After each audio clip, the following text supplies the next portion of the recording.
We are live. Hey, Yeah. hey. Fantastic. Happy Fridays, my friend.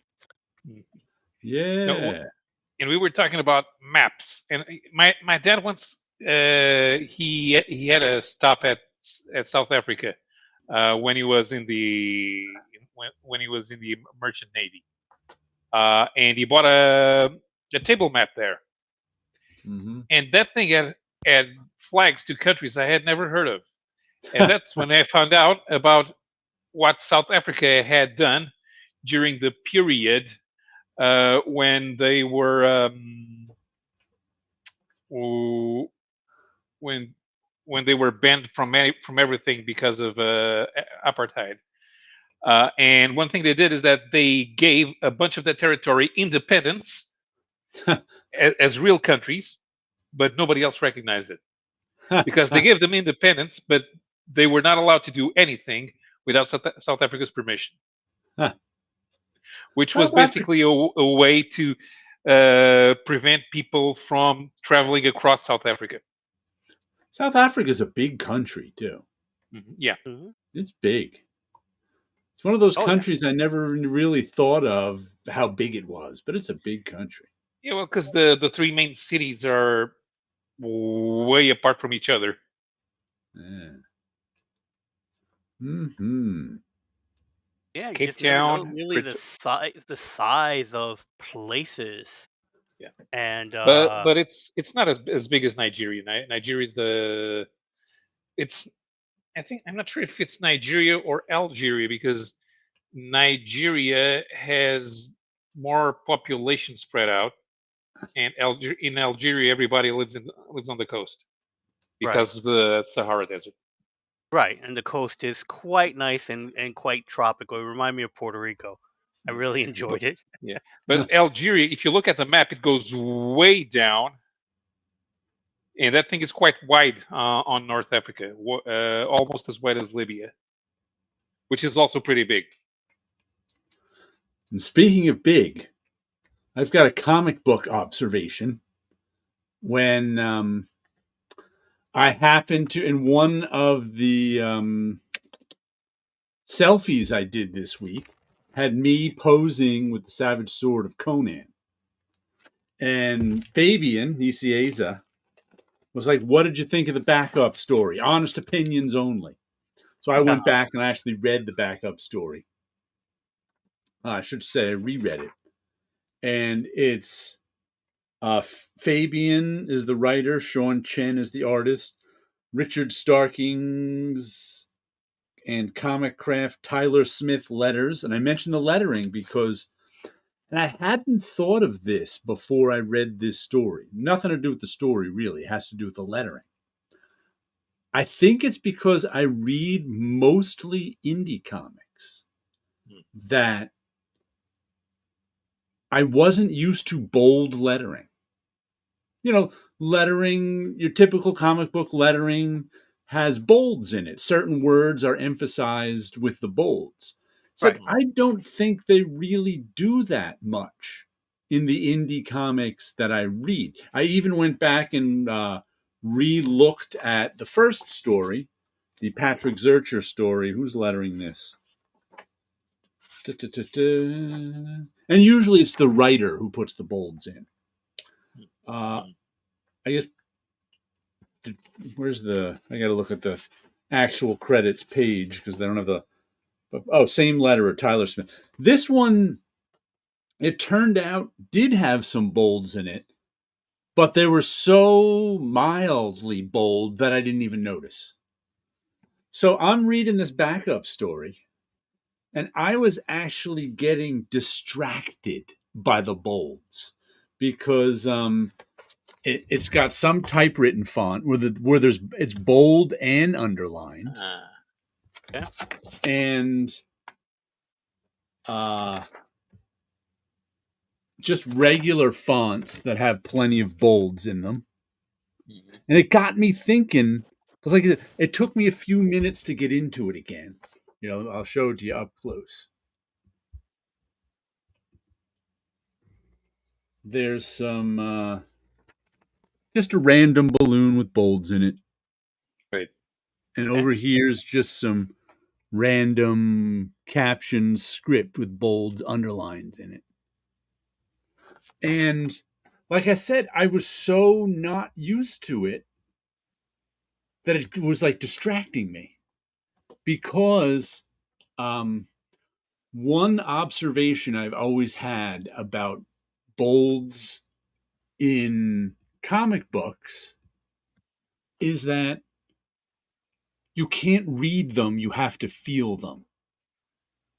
If you were to pick up like a random comic book balloon and read the bolds as emphasized words, to my delight, Volusia had known peace and prosperity for 2 years. But since Men of Action required action, Mm. it makes no sense when you read them.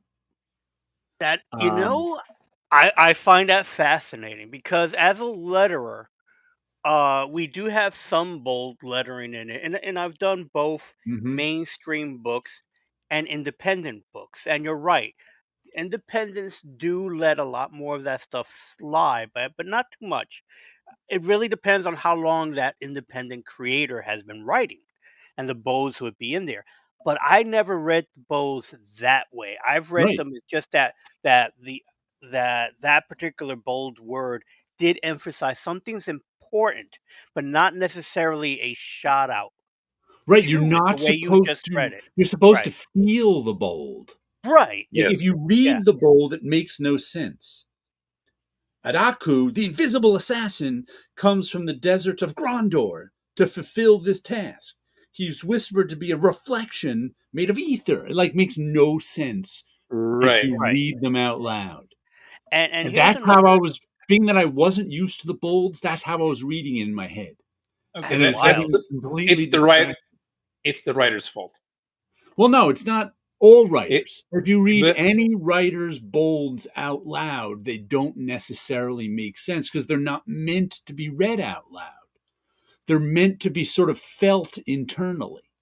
right. But about half of the bolds that I read, they Mm-hmm. should not be bolded because they are. I really need them to be the emphasis of the in speech, and they're out of, mostly they're out of place. But that's my point. They're not the emphasis of speech. Oh, but they have to be. You say they have to be, but No, I don't think I they. say they're generally not. I don't see it like that at all in the comic book because there's certain things too that we're taught as rules and lettering for like when a character's name is said for the first time on the page, it needs to be bold. So That's, this way here, that you're being introduced to a character because that's again, you never know if that's somebody's first comic book. So the character's name needs to be bold, and sometimes location will need to be bold as well. And I think that's more of the language of comics rather yeah, than writing. right. Okay, yeah, I but if think you're talking about chickens, if you emphasize the word chicken, you better read it as if it's emphasized in speech. see, So you have to write the bold I like that. think you're wrong about that. Yeah, I agree with Jared. Because I don't I don't think think that works. comics have ever done that. If they're emphasizing chicken, it's because they want to emphasize the idea of a chicken. It's not for you to say that word louder. Because just pick up any comic and read the bolds out loud, and none of it ever makes sense. Um, but I had forgotten that. Like when I started reading this, just because I'm not used to reading bolds anymore, because they're really not in indie comics. So I started reading it in my head like it was speech with the bolds, and I just was so completely distracted. And it took me a few minutes to start internalizing the bolds again. Um, so just pick up any comic you got and try to read the bolds out loud like speech, and it almost never works. So, because like I said, I don't think comic bolds are supposed to be spoken emphasis at all. They're It supposed to be the works emphasis of half whatever the that time. idea is. It works half the time. J.M. DeMatteis knows how to Oh, do it. I probably there are some people who do that, but I would have to actually read it out loud to see. Because I noticed in the first one too, they do it a lot more with like there wasn't a ton of it in this Conan, but when you think of they'll now go with just a bigger font, and that's how we know he's shouting over the waves. Yeah. And IE there. So it's like now with computer lettering, like right there, all of a sudden we've got a bigger font when he's screaming, and his sound of his scream has a little, border around the bottom of the lettering. So I think there's more like design that you're supposed to feel in comic lettering these days, where, if you were reading a comic out loud, you really wouldn't want to scream the screaming parts. You'd want to make them a little bit louder if you were reading it out loud, but it's not about making it even louder, and except visually. You're supposed to feel it louder rather than read it louder. So I'm looking here at the so we have some Mark Grunwald's, and he's really economic when it comes to bolds. There are very few bolds. And the bolds are probably about the ideas rather than No, they're saying something. no, they're not. They are supposed to be the ones that are the few that are here are to be Okay. emphasized, well read. They are the main idea, but you'd emphasize it in your head while thinking it, and you would emphasize it as you're writing, like here. Okay. Let's see. Let's see if I can. All right. Okay, so Nope, okay. Yeah, there's not much. Yeah, you can't see well because of the camera, but the emphasis is on the word "is." There is something inside it. You are speaking. You are. You're right. Emphasizing That one is more for speaking. Let me pick up a random old comic. What do I got here?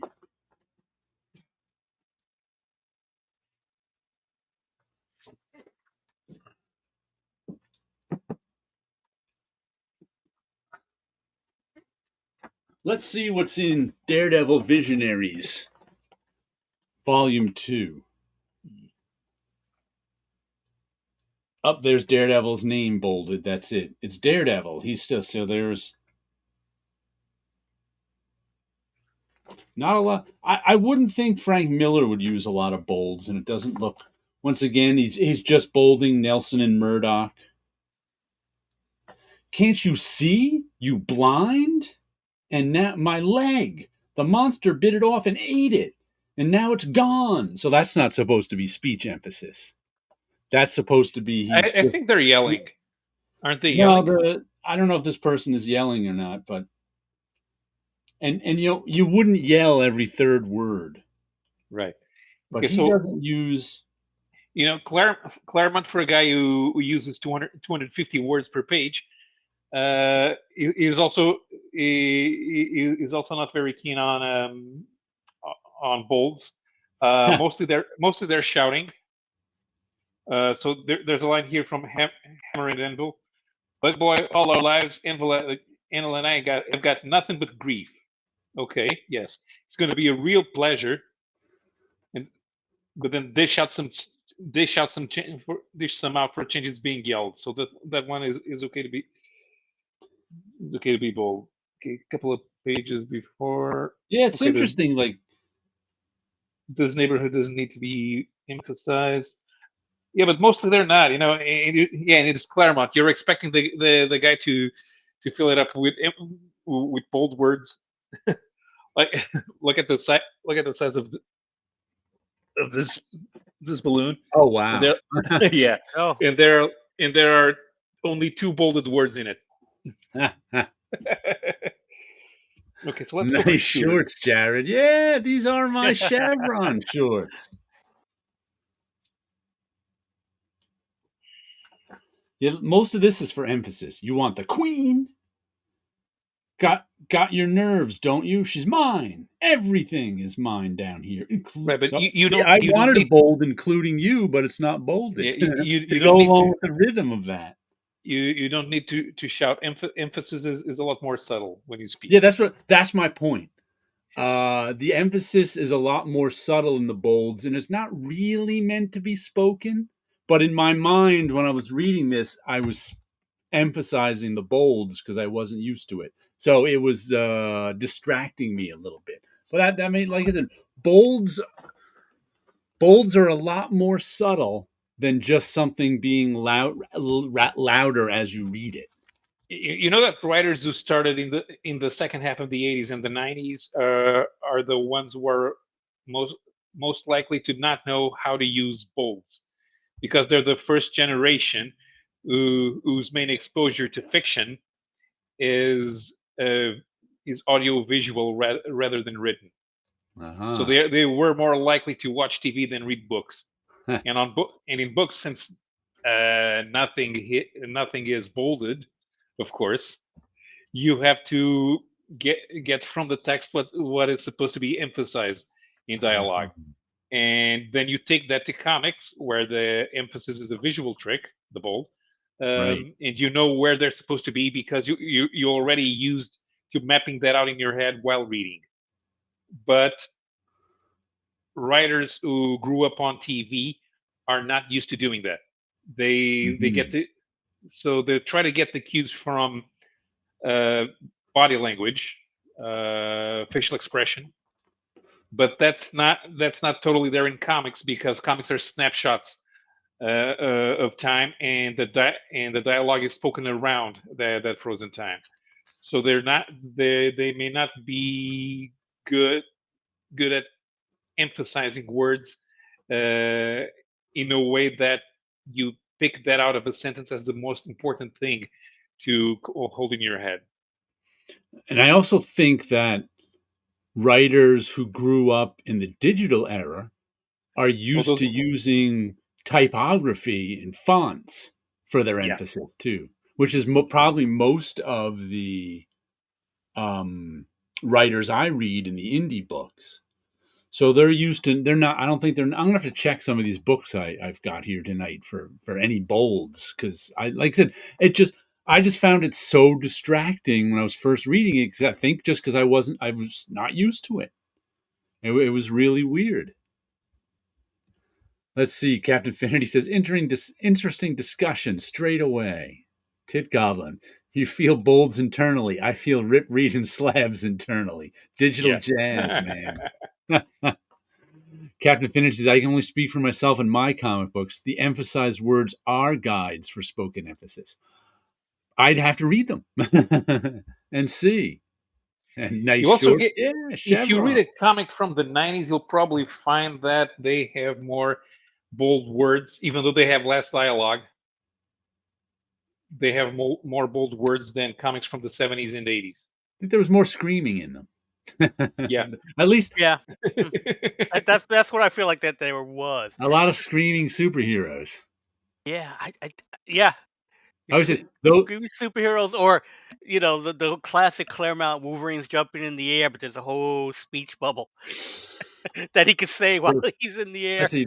I would say there was four expressions was all you needed to draw in the '90s.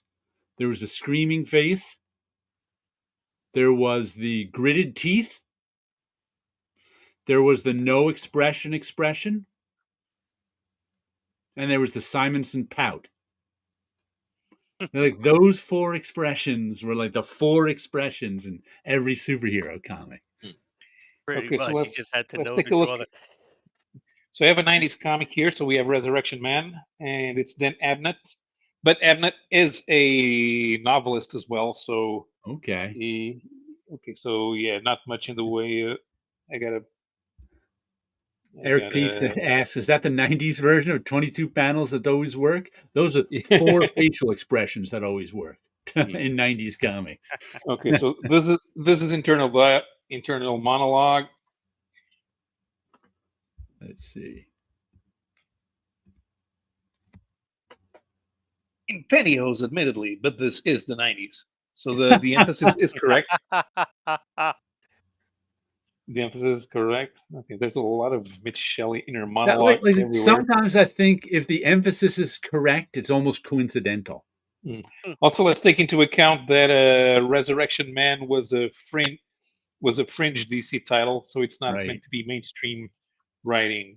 Yeah, but Abnett is not very big on bolds either. So yeah, okay. What do you mean? If girlfriend, I am doing. Yeah, okay. This is emphasis on the words as they're being spoken. Yeah, it's just that it all sounds so unreal. But this one also has the 3 dots, so more. Yeah, but it's the same thing. You have a British writer who's also a novelist, and he knows how to emphasize. So I'd have to go look for Spawn or something. Yeah, there's probably not a lot of bolds from someone like that. Yeah. Do you have a Spawn, Andy? I've this week's Spawn handy. Okay, because I'm pretty sure that Todd does not know how to emphasize. Let's see if he's got bolds going on here, or if it's, let's see, no bolds. No bolds. Okay. No bolds. Are there bolds there? There are bolds here, but it's yellow on brown, so it's tough to even see the bolds. Okay. As TV cameras roll from a distance, they capture a moment that would be written about and talked about for decades. About how the giant alien creature, like some real-life Godzilla, fell to its death impaled by a massive spike created by one of those heroes of the day. See, there's only 3 decades. Impaled and spike are, and I don't even know why they'd be. I would have bolded Godzilla. Yeah. And let's see, heroes and villains bolded. Okay, here's. I have to do one last thing. The energy orb was meant to expand that demon's power. That energy orb was meant to expand that demon. You can't even say that out loud. No. Yeah. Okay. Yeah. So that guy doesn't know how to emphasize. So It's not emphasizing. That's not emphasizing an idea. That guy does not know how to emphasize. Yeah, you're right. And then there's not much emphasis at all. Like here he does the answer is everything. But everything is in a much larger font. Instead of an 8-point font, it's probably in like a 10-point font. 12-point even. So it's like that's not even bolding, that's typography. So I think, like I said, in the digital age, typography has taken over a little for bolding. Suddenly there's some bolding on this page. Taylor flies in above, forcing the monster to reach out, trying to kill its opponent. Why would reach out be bolded? That makes no sense. Like I said, we're not supposed to read the bolds out loud. We're supposed to feel them.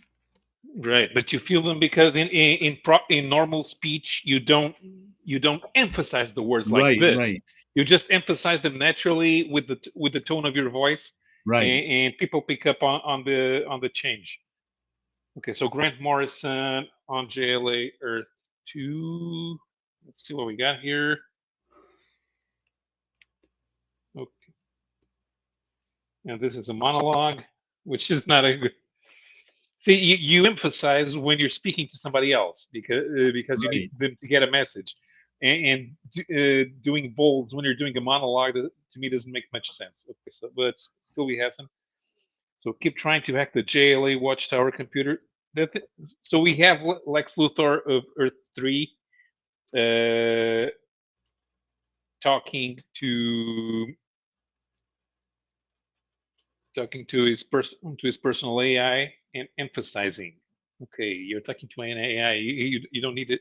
You don't need to emphasize. Keep trying to hack the JLA Watchtower. My counterpart almost escaped this morning. Re-encrypt the locks. Yeah. This is for open a secure internet connection. Doesn't need to. Okay, here it's okay. Come in. I was expecting you. Okay, and expecting is bold. Right. Of course, then I'm sure you know why we're here. the Superman. Of course I do.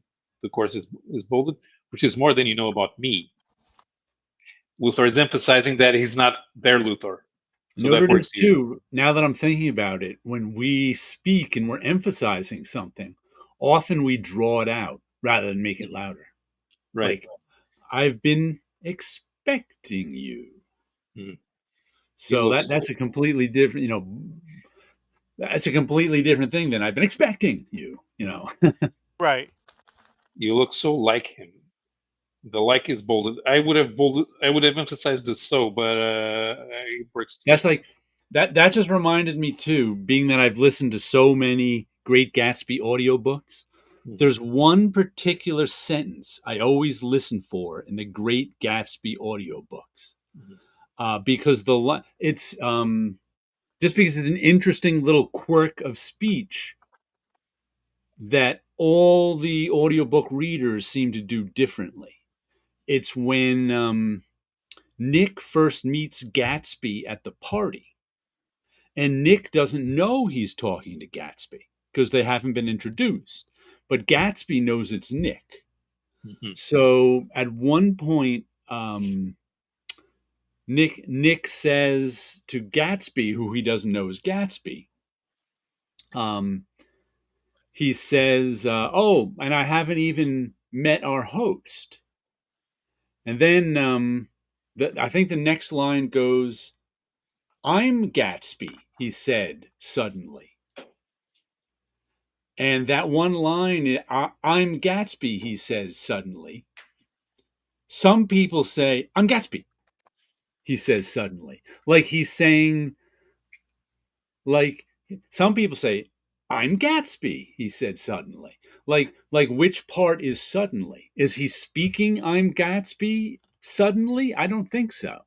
I think he just came out with "I'm Gatsby" kind of in the middle of Nick talking.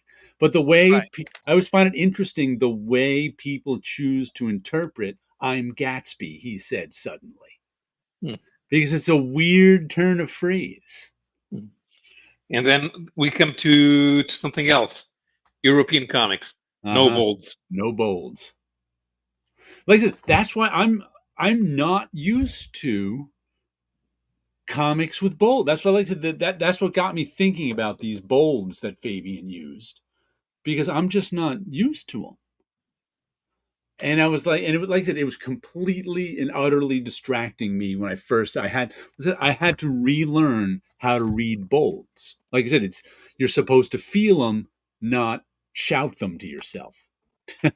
Yeah, that's the way I always felt them to be. It's like, next time you speak to Fabian, I think we should invite him as a writer. Okay. It's like to explain for all writers why or how to read it. Because again, they were I did deal with writers who would call me up to go, hmm oh, can we go over this because there's some stuff I meant to make bold and I didn't make Okay. bold. I was like, okay. And we'll sit there and we'll go through the pages and it's like blah blah blah. And then the occasion is like, should it be this word or this word? Yeah. Okay. I've run This into European that a few times. this European comic does have bolds, but they are shouting. Okay. Like I said, I notice now shouting is done with like typography. You just make because it's a digital world. You can just make the font so much bigger very easily and make people, louder by making the font bigger. I Right. think that's a completely different thing than bolds. I agree. It's just again, it's one of those things that I don't think I've ever noticed, as you mentioned, if if the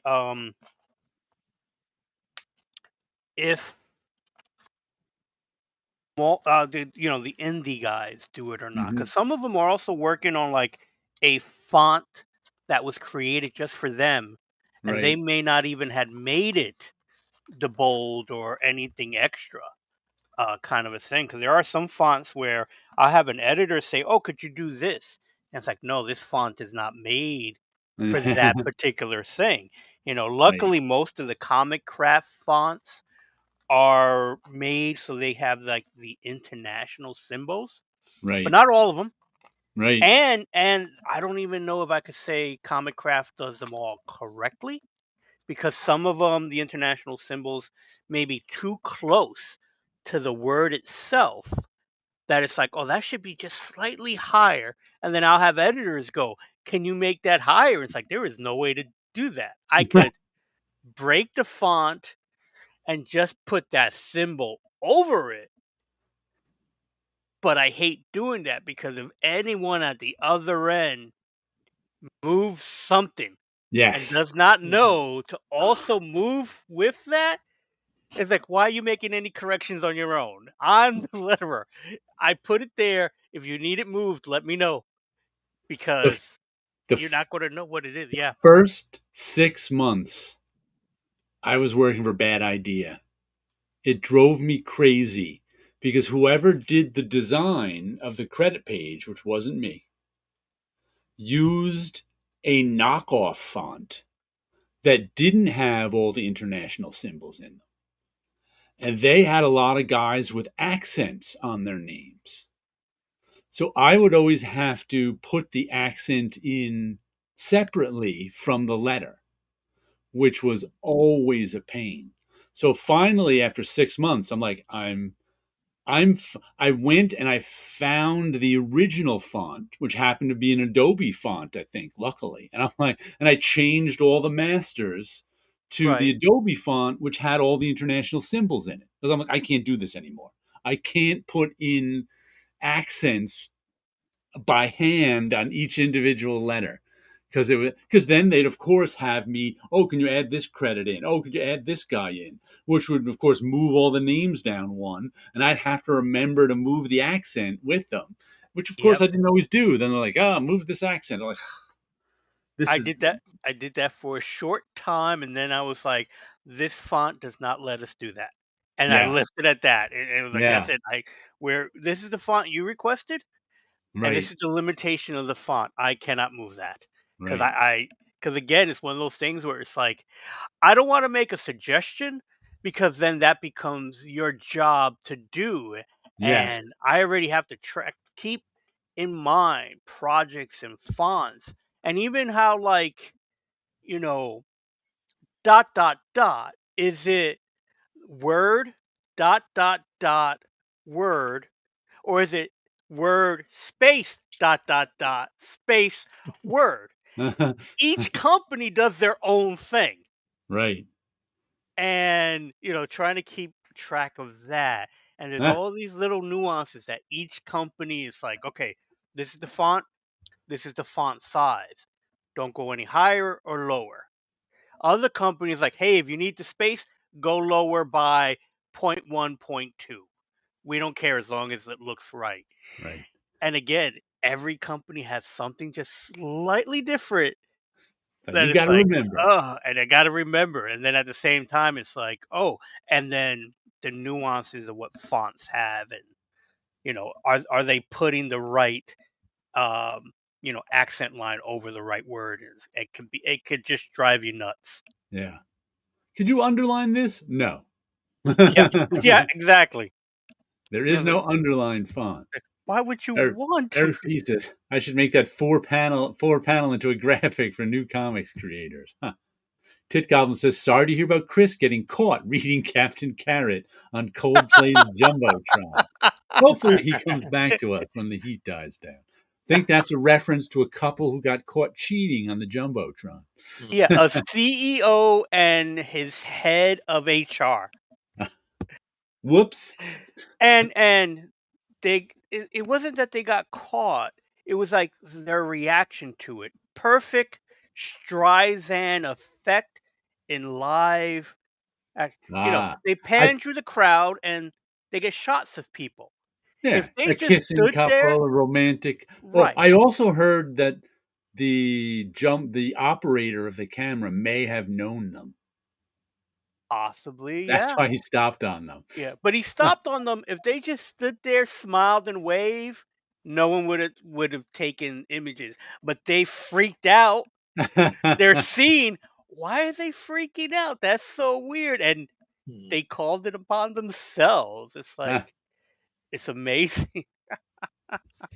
Let's see what Eric P has to say. I tend to notice the bolds, but I am looking at this week's New Gods number 8, and there are names in bold and some words that are obviously bold to emphasize the word.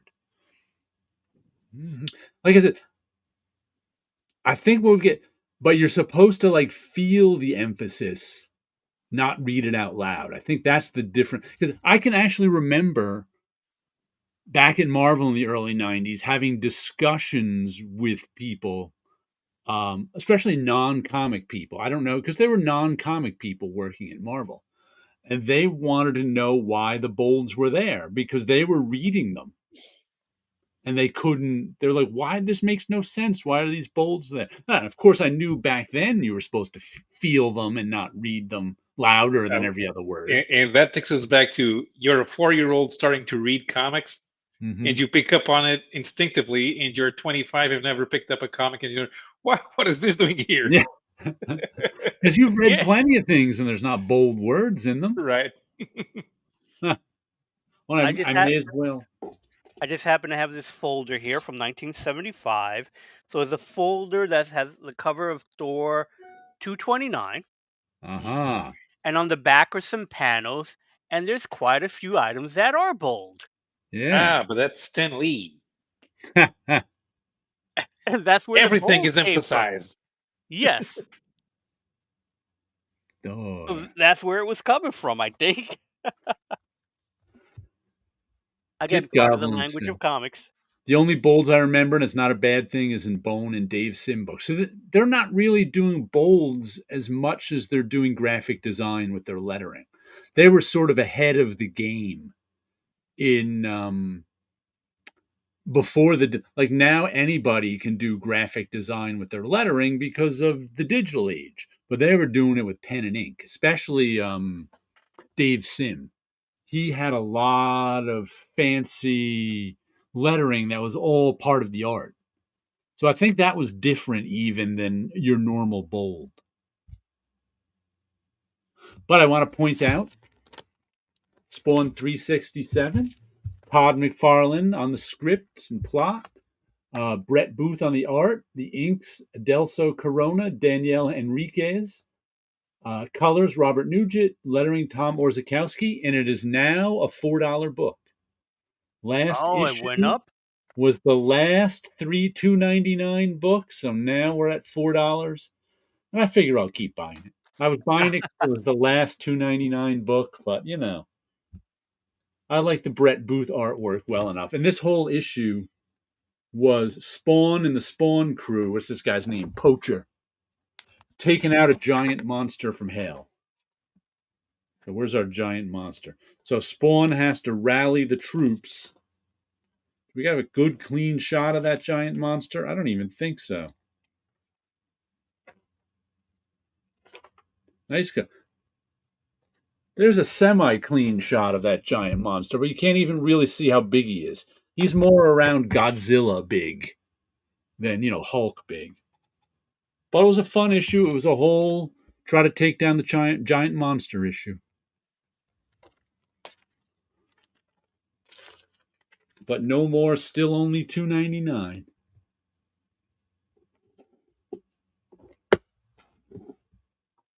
And speaking of bolds, we were discussing Michael Fleischer last week.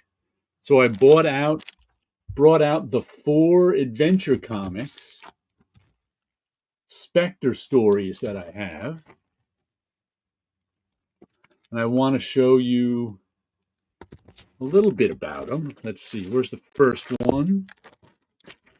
And this is from, these were, had these since I was a kid, but I didn't buy them off the stands. They're a little before my time. They're March, April 74. But I'm pretty sure I got these via the Kids Network, which I've mentioned here before, but for anyone who doesn't know, here in the suburbs in the 70s, each little neighborhood, each road had tons of kids on it, and you'd hear in school or something, one of your friends would tell you, oh, so-and-so down on Centennial Avenue is selling comics. So you'd get on your bike, you'd pedal over to Centennial Avenue. There was always kids playing out there, and you'd go, I hear there's someone selling comics here. And they'd go, oh, that's Timmy up at number 4. So you'd walk up to number 4, you'd ring the doorbell, you'd ask for Timmy. And he'd sell you whatever comics he was selling you for a nickel a piece. It's amazing to me now that that's how I got a lot of comics. That was the Kid Network that I'm pretty sure does not exist anymore. But especially the area I lived in the mid to late 70s, a lot of kids, a lot of new neighborhoods. And by neighborhoods, I just mean roads, suburban roads with houses on them. So that's where I got these adventure comics from way back then. And you'll see stuff. Let me show you like all of a sudden you'd have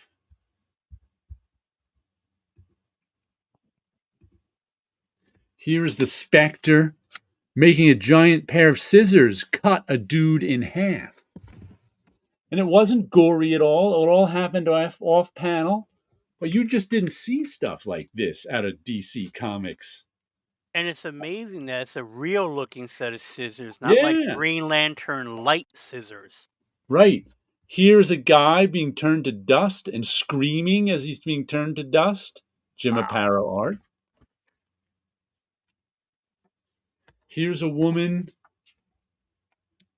being aged to death, turning into just skin and bones.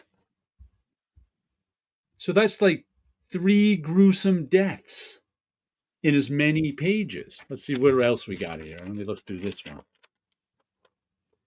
But this was the horror stuff and I hesitate to say horror because there was no horror in DC and Marvel in the 70s. I hear people we always called them the mystery books back then. House of Mystery, House of Secrets, anything Marvel had. We never called them horror because there was nothing horror in them. But these ones have got some horror in them. Let's see if I can find any other gruesome deaths.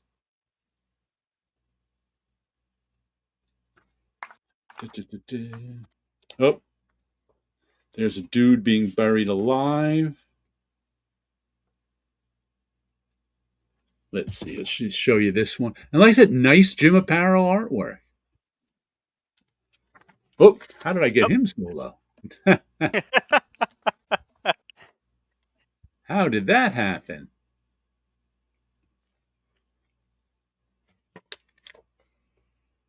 There's a dude being buried alive, screaming as he's buried alive. There's his hand sticking out over the grave. And the next page, we got this guy got turned to glass.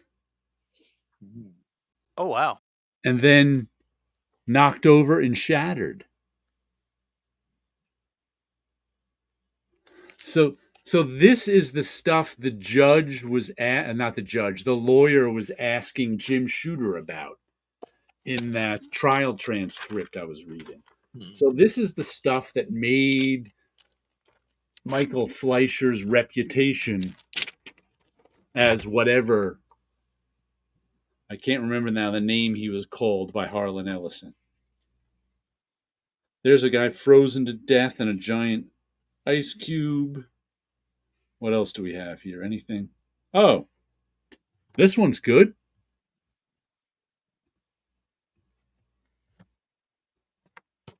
Spectre calls up a Viking, Berserker, to just chop the guy in half. Amazing. So there was nothing going on, like it's all code approved, but there was nothing going on in comics like this.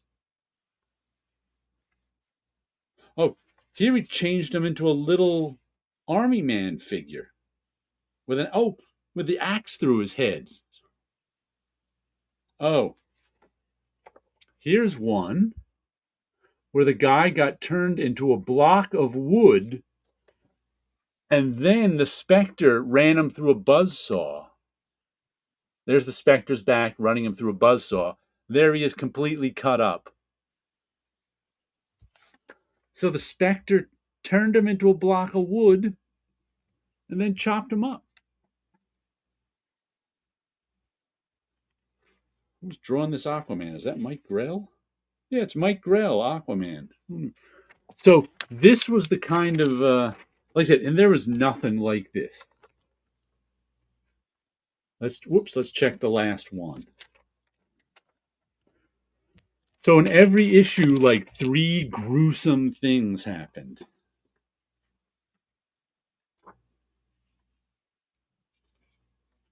Whole bunch of,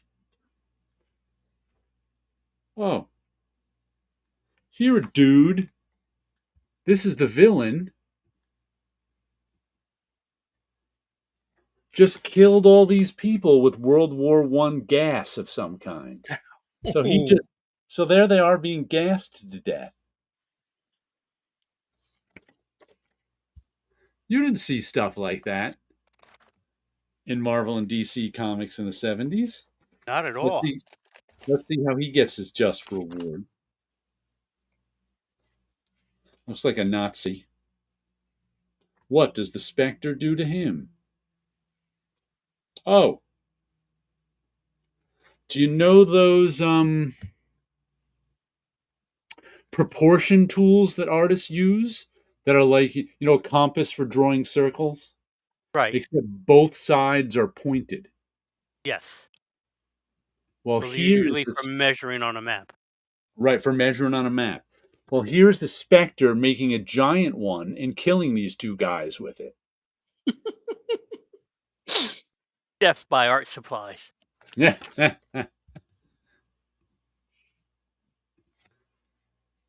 So that's how they met their end. Let's see, anyone else? Represent reality as a representation of art. Okay, so the main bad guy got eaten by a squid.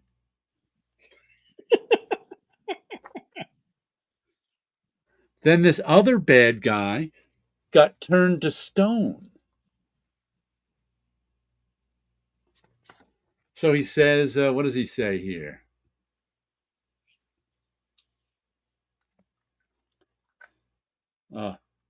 Why is that the terrorist I saw? The one who picked up Corrigan in the helicopter? Either that's a statue of him, or that mysterious spectral force I once encountered has turned him to stone. So this is the gruesome stuff that he was doing. Oh, by the way, lots of bolds in this comic.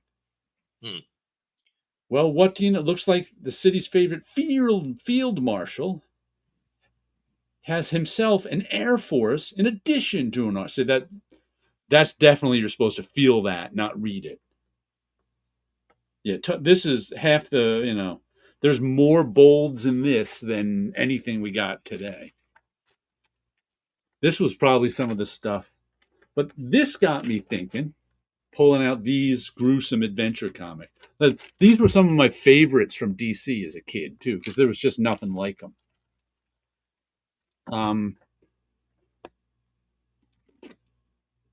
When we were talking last week about the Fleischer trial and the lawsuit and Harlan Ellison, who called him bug fuck crazy or something like that. And we were like, that's a compliment. We clearly saw it as a compliment. But it got me to thinking. I think, because in that, he also quoted something that said Michael Fleischer was ruining comics. And I was thinking to myself, I'm of the age where comics grew up with me, kind of. Because I was a kid in the late 70s. I was in high school in the early 80s. So in high school, I got to read American Flag, Grimjack, stuff like that, Elf Quest.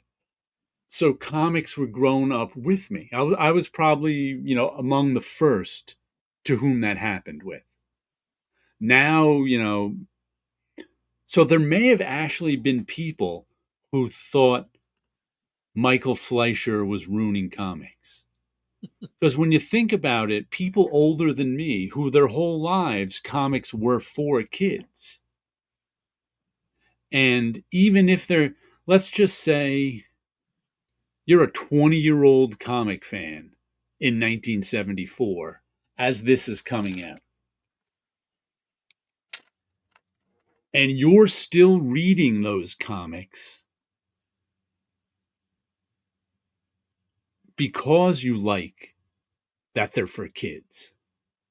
You don't necessarily, probably people who wanted comics to grow up with them are either reading undergrounds, I don't know if they did, or stopped reading comics. The people who were reading comics in like the early 70s might be reading them because they're for kids, because of the nostalgia, because of they're for kids, and anything that might ruin that, they might actually think Michael Fleischer is ruining comics with his horror comics. And I had just not thought of that before. I mean, what were comic fans like before comics grew up with us? Well, when I was with the four color fossils, Uh-huh. we're talking about people that have an attachment to Harvey comics. Right. They do like the idea that comics are for kids. Yeah. So they Gras 2 in particular was one that was not happy with what happened with comics in the 70s and 80s. Mm-hmm. He didn't like the idea of the characters evolving and the comics growing up and targeting adults, and that left him inappropriate for children. Now, to me, that was never an issue because Right. the first Marvel comic I read was Captain America fighting Vermin, and in his first appearance, Vermin almost ripped Captain America's guts off. And Mm-hmm. that was a very visual panel by Mike Zeck, and I was 6, so it's not like it messed me up. I was reading the Punisher series started when I was 8, the regular one. So I don't know. I don't see the issue. I think you have to be of a certain age to think that Michael Fleischer ruined comics. But I think those, like, I never thought about, I never really thought about it before, how a person could, like you said, like the Four Color Fossils, they grew up on comics for kids, and that's what they have nostalgia for. Mhm. And there was nothing for them to move to, so they're kind of, that's what they look. That's what the comics are to them. Right. But they Well, did like the DC mystery books, but because yeah, when the stories were the mystery stories. right. They were tame as could be. Mhm. There was nothing. There was nothing horror. There was no horror in any of those DC mystery books. Some good art, some solid stories, but not horror. Huh. Let's see. It looks like Eric P says looks like those are going to be reprinted in this year as part of DC's finest, the Spectre, the Wrath of Spectre. Yeah. Well, like I said, the amount of like vengeance in those stories and nice Jim Aparo art is, like I said, I only ever had those 4 issues. I don't think there was a lot of them. I don't know how many there were altogether, but they're fun stuff to have to check out.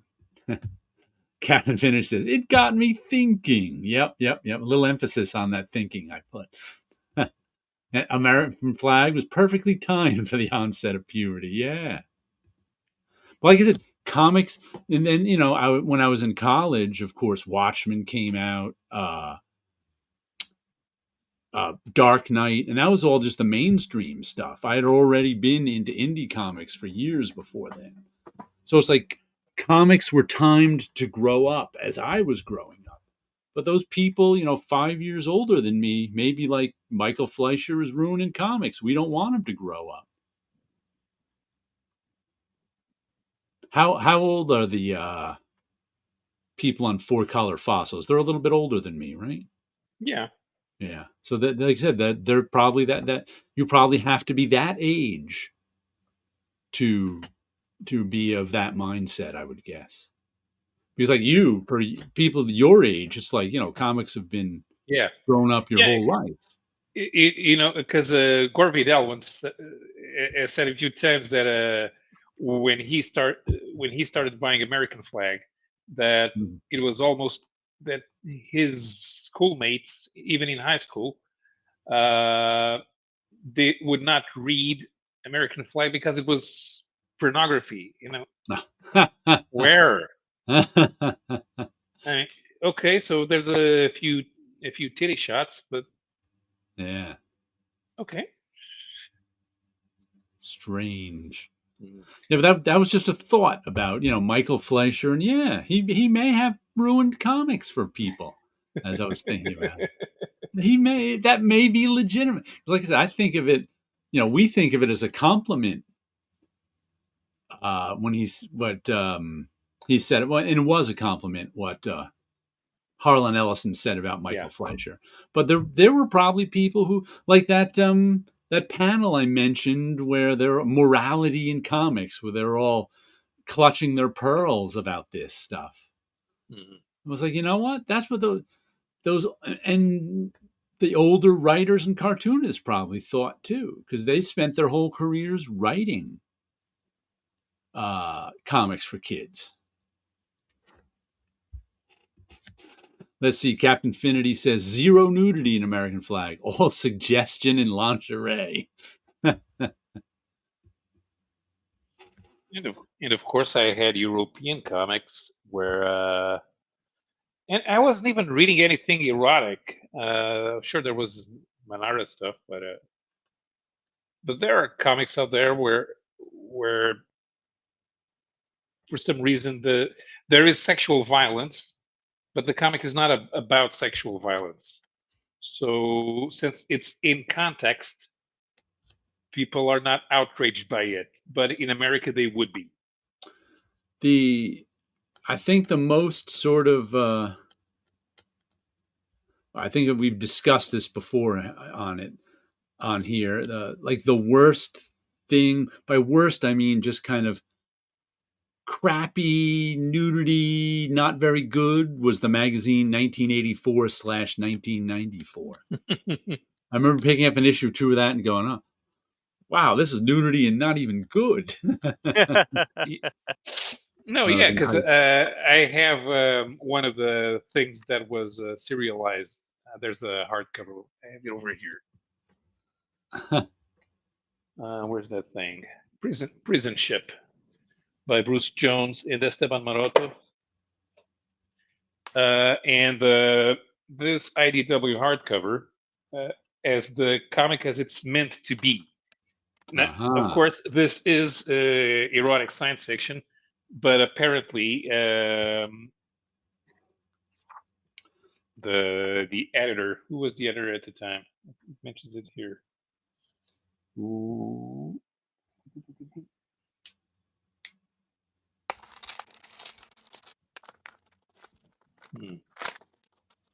Like it said over here, who fixed the.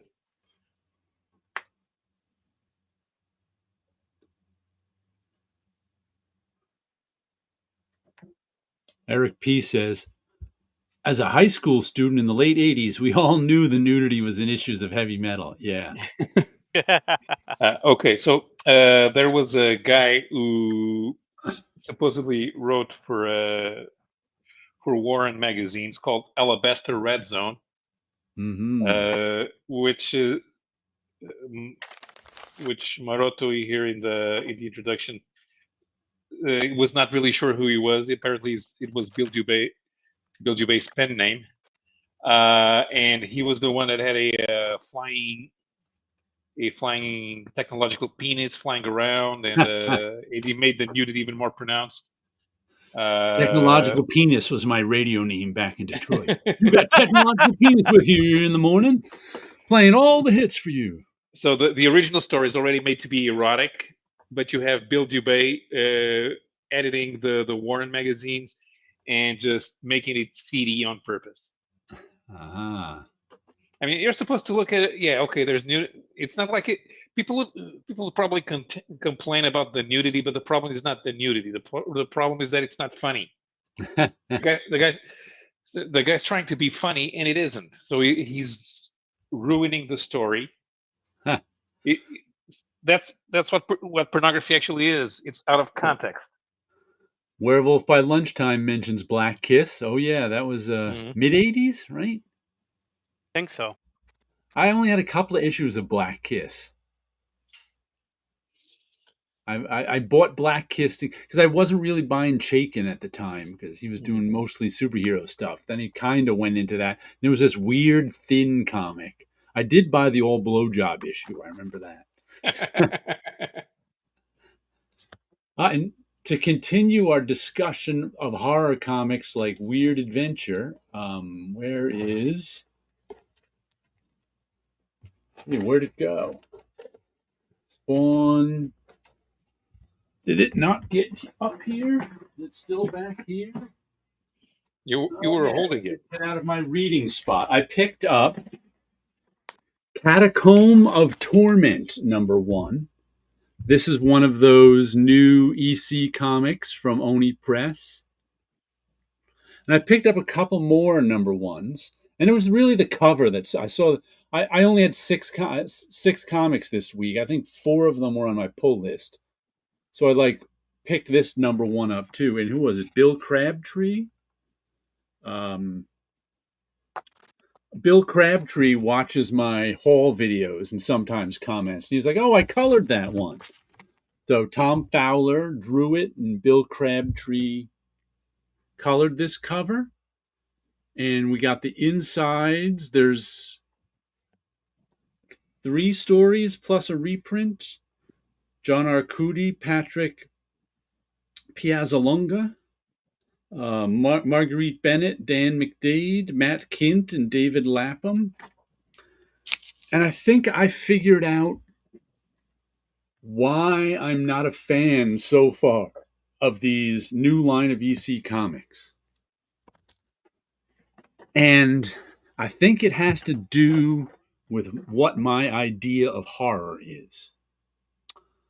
Especially the first 2 stories in this is bad things happening to bad people.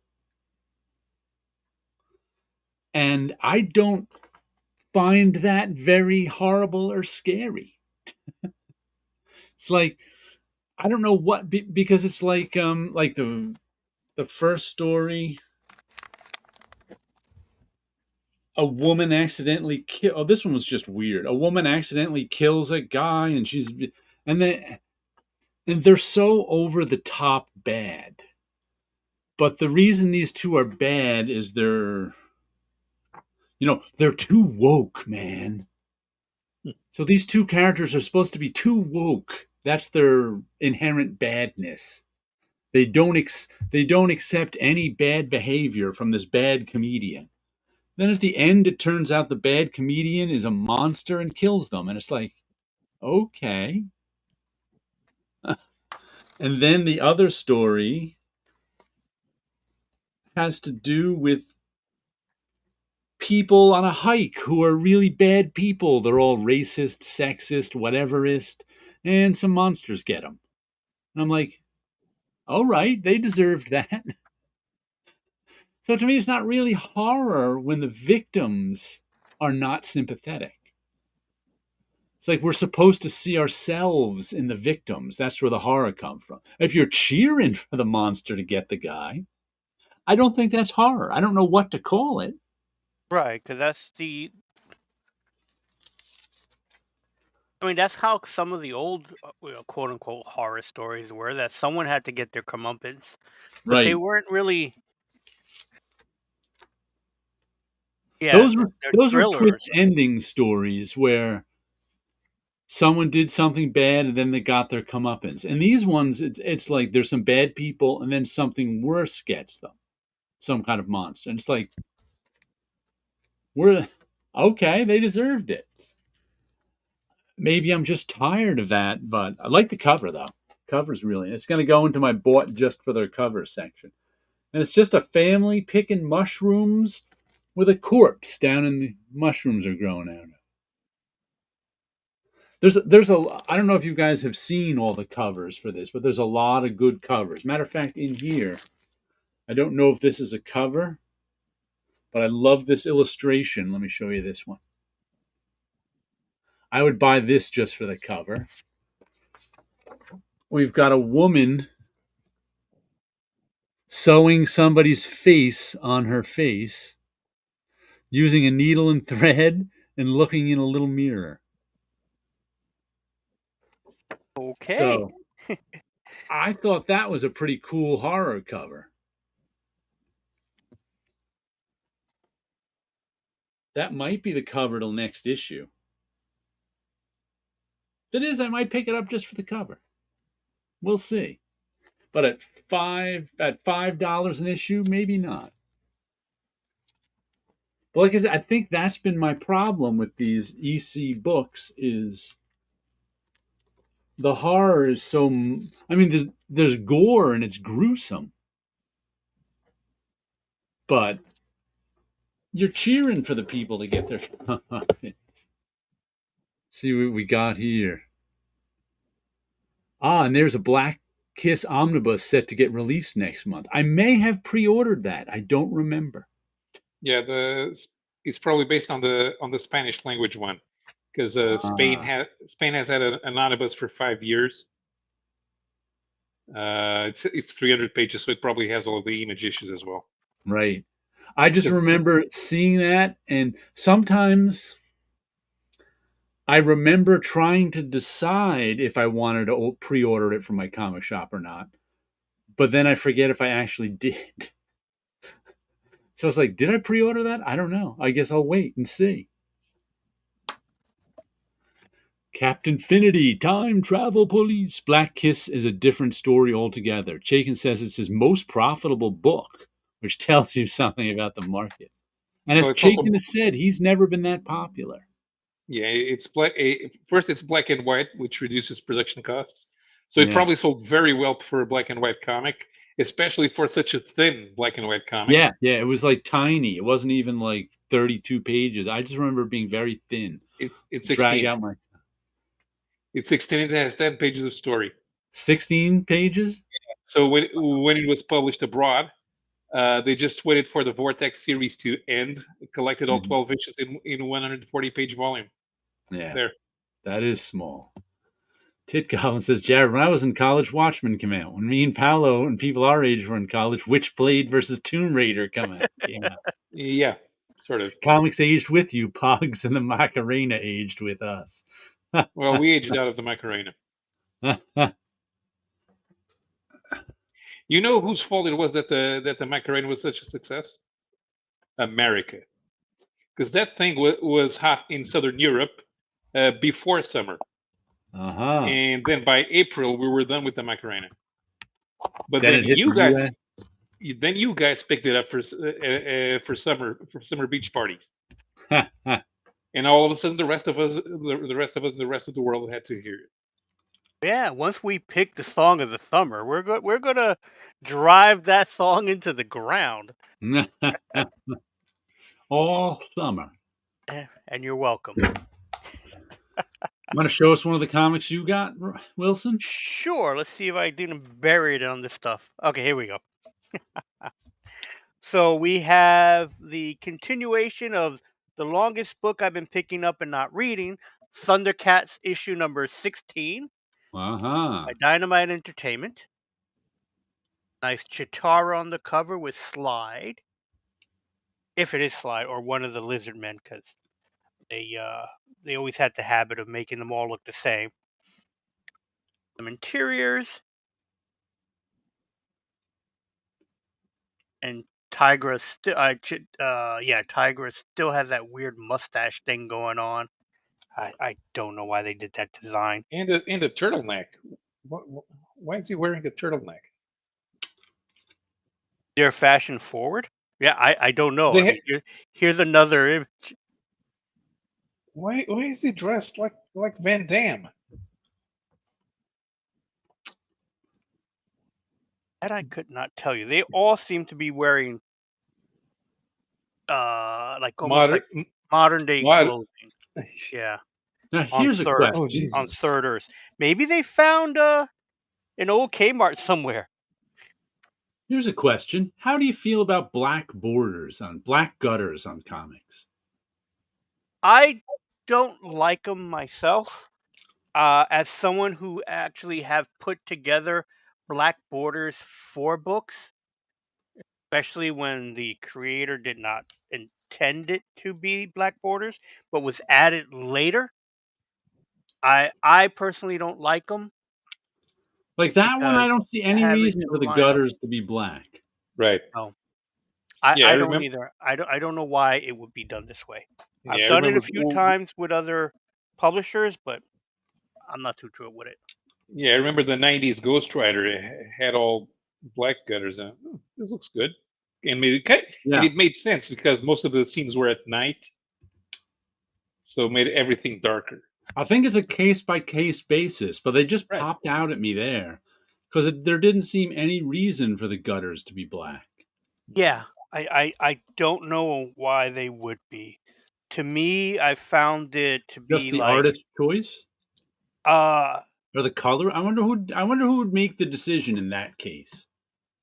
the few times that I've had to deal with it, it would be the creator wants it black. So I don't know if there was something in the borders No, by that was creator, who do by you creator. mean? I meant the one that I did was the writer. The writer. The writer had the borders black.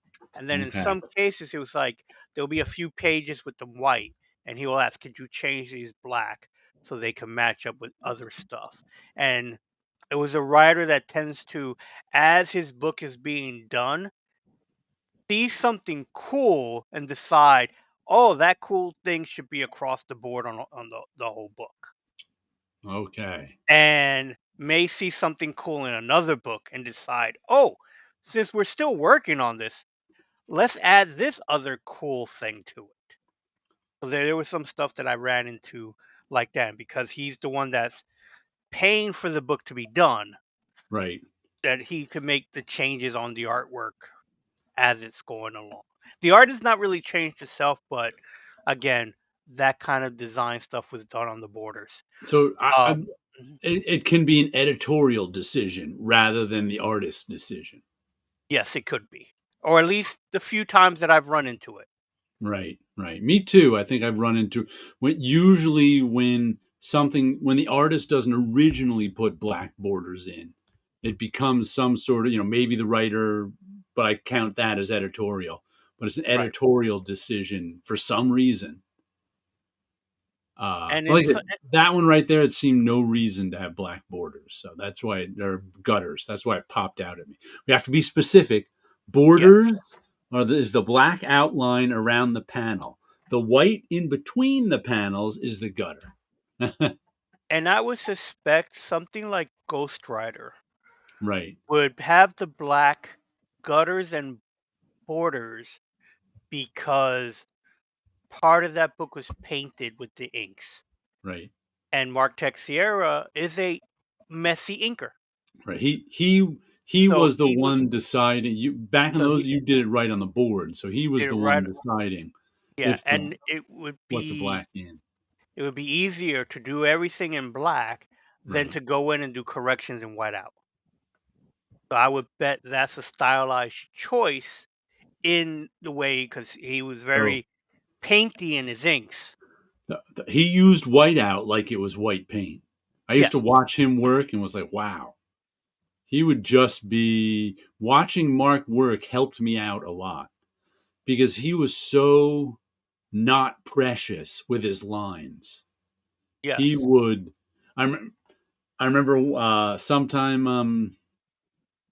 I don't know if I or somebody else asked him, "What does he like to ink with?" i.e., brush or pen, and his answer was whatever was in his hand yeah, because he used go in there with a brush, go in there with whiteout, go in there with the brush. He was treating it like paint a lot of the time. Go in there with the whiteout, and he'd ink with brushes and whatever he picked up, he'd ink. But he was so not precious about any individual line that I was like, wow, that that's the way you got to be. You can't sweat over that one line when there's 500 of them on the page. He'll never Yeah, get anything and done.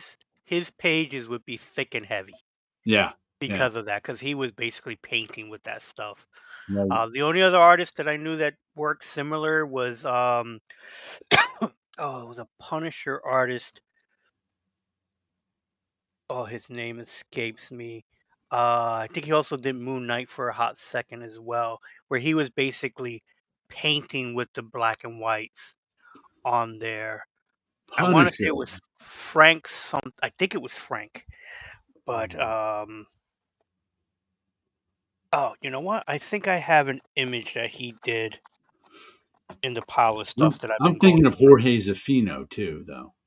He was so good at slinging black around. I don't think he used white over top of it.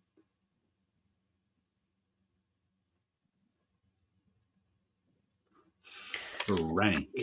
Sure, you're not Uh, thinking of the Punisher himself? His name was Frank. yeah, that's the thing. I almost want to say Frank Turan, but I know it's not. And this image is so tiny and it's pixelated. He drew this particular Punisher, but you can't really tell by his art on that. Okay. Because I found my little book of Marvel stuff when I used to make convention preview books, Mm-hmm. and so I found my my stacks of Xeroxes that I would use to make those preview stuff. Because it was like to advertise, oh, this book is coming out soon, and we didn't even have a cover yet for it. Like here's an old Electra one that was from Aha. Daredevil Electra, so it was just merging images together to create a preview. Right. And we knew we did some good previews because sometimes they would just walk off the table. Someone would steal them. Oh yeah, completely. Captain Finity is mocking Paolo's observation. Oh, it's because it's black and white it made so much money. Silly me. I should have realized that was the reason. See, that we're supposed to read both Do not underestimate the cost of production. ways. Many decisions are made because of production. Yeah. Like I said, I've worked with many small press companies that have wonderful concepts and ideas to go, yeah, we're not going to do this in color anymore. We're just going to stick to black and white. And can we Well, just take the color pages and make them grayscale? and back in the days when there was hand color separation, whoo, Oh, yeah. it's like nobody knew that was an expense. When you're inexperienced putting out a comic book and you're like, oh, we'll put out a color one. Then you're like, what? I have to pay for color separations? How much is that? Uh-huh. What are How color many separations? So and you see, oh, a 64-page book quickly becomes a 40-page book, and then becomes black and white, and then it becomes self-color cover. Mhm. When did self cover become a thing? That was only like in the 2000s. It I was think like so. I think when the paper stock changed, where it was like, oh, we're not going to use that fancy paper for the covers. Let's switch it over. for those who don't know, when they say something is self covered, it's not exactly easily to understand, just by the name. Um, it means the whole book has the same paper stock. Because usually, if you go back to like the 60s and 70s, this right here, the inside, of course, is newsprint. And then there's a glossy cover stock that, is a little thicker. You can feel the difference between the paper when you open it up because they want a nice glossy cover. But as printing technology got better and paper changed over and over, paper changed over the years, it got to the point where somewhere probably in the early 2000s, where the inside paper is now where now the cheapest paper you can get is this thin glossy paper. So they just started not using a different cover stock. Like Let me put this back away. Some of this image stuff probably I just showed you. Let's see. You know that in other countries, since comics were always supposed to be cheap, it was conventional to use newsprint on the cover, Wow. and usually the cover was even a part of the first story, or it had its own comic. For example, in the UK, comics from Amalgamated Press like Tiger, which was a sports comic, or Eagle, which is where Dendare debuted. They had a strip on the first page, which was the cover and of the same stock as the rest of the comic. This Spawn has a thick cover stock, so it is not self-covered. But I think it's only like a 24-page package, which makes it the cover stock makes it feel thicker and better. But something like this, I Was a Fashion School Serial Killer, and a lot of Image books, and I think all Marvel and DC books are self-covered. Except on DC, you can spend an extra $1 for a cardstock cover. They have a second version. But this paper is the exact same paper as the stuff inside. And sometimes, like, this is a pretty hefty book, so this one feels fine. But some of them feel extra thin. So I have not bought comics just because they were self-covered and felt terrible.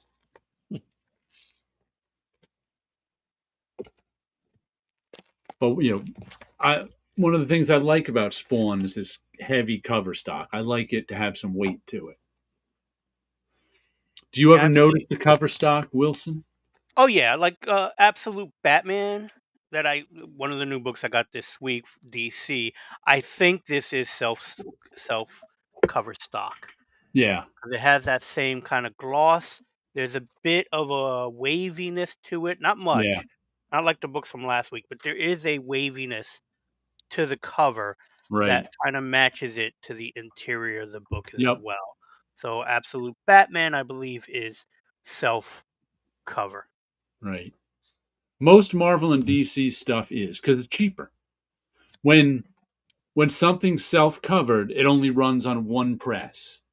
Something that's not self-covered, the interiors run on one press and the covers run on another press, and then you have to marry them together and staple them. So that's a little bit of extra expense. So self-cover is a lot cheaper because you're using one machine. And for a recent job that I did, it was a comic book, a little smaller graphic novel, comic book size, that was going to run self-cover. And again, that's a lot less expensive than I've never anything heard else the added to difference it. in price. Do you have any idea? Have you ever seen the difference in price? I have not seen a difference in price. It's been a while since I've actually looked up printing of what the cost of printing is. So I do not know. I do not know what it is. Yeah, I don't even know if it's a lot different, but it's different enough that I think it's different enough to go, and it's again one of those things where it's like, oh, okay, I do know like printing through print on demand. I've printed in the past through one called Kablam, and they're based out of Florida, and you have choices of paper. Right. And each choice you make, if it's glossy or if it's semi-gloss or whatever, that there is a change difference of a Price goes couple up of a bit. bucks. Price goes up. So they do have like, oh, okay, this many pages cost this much, and you can do it with this type of paper or that type of paper, and it all makes a difference, kind of a thing, and you start easily checking off what's the most inexpensive thing you can do.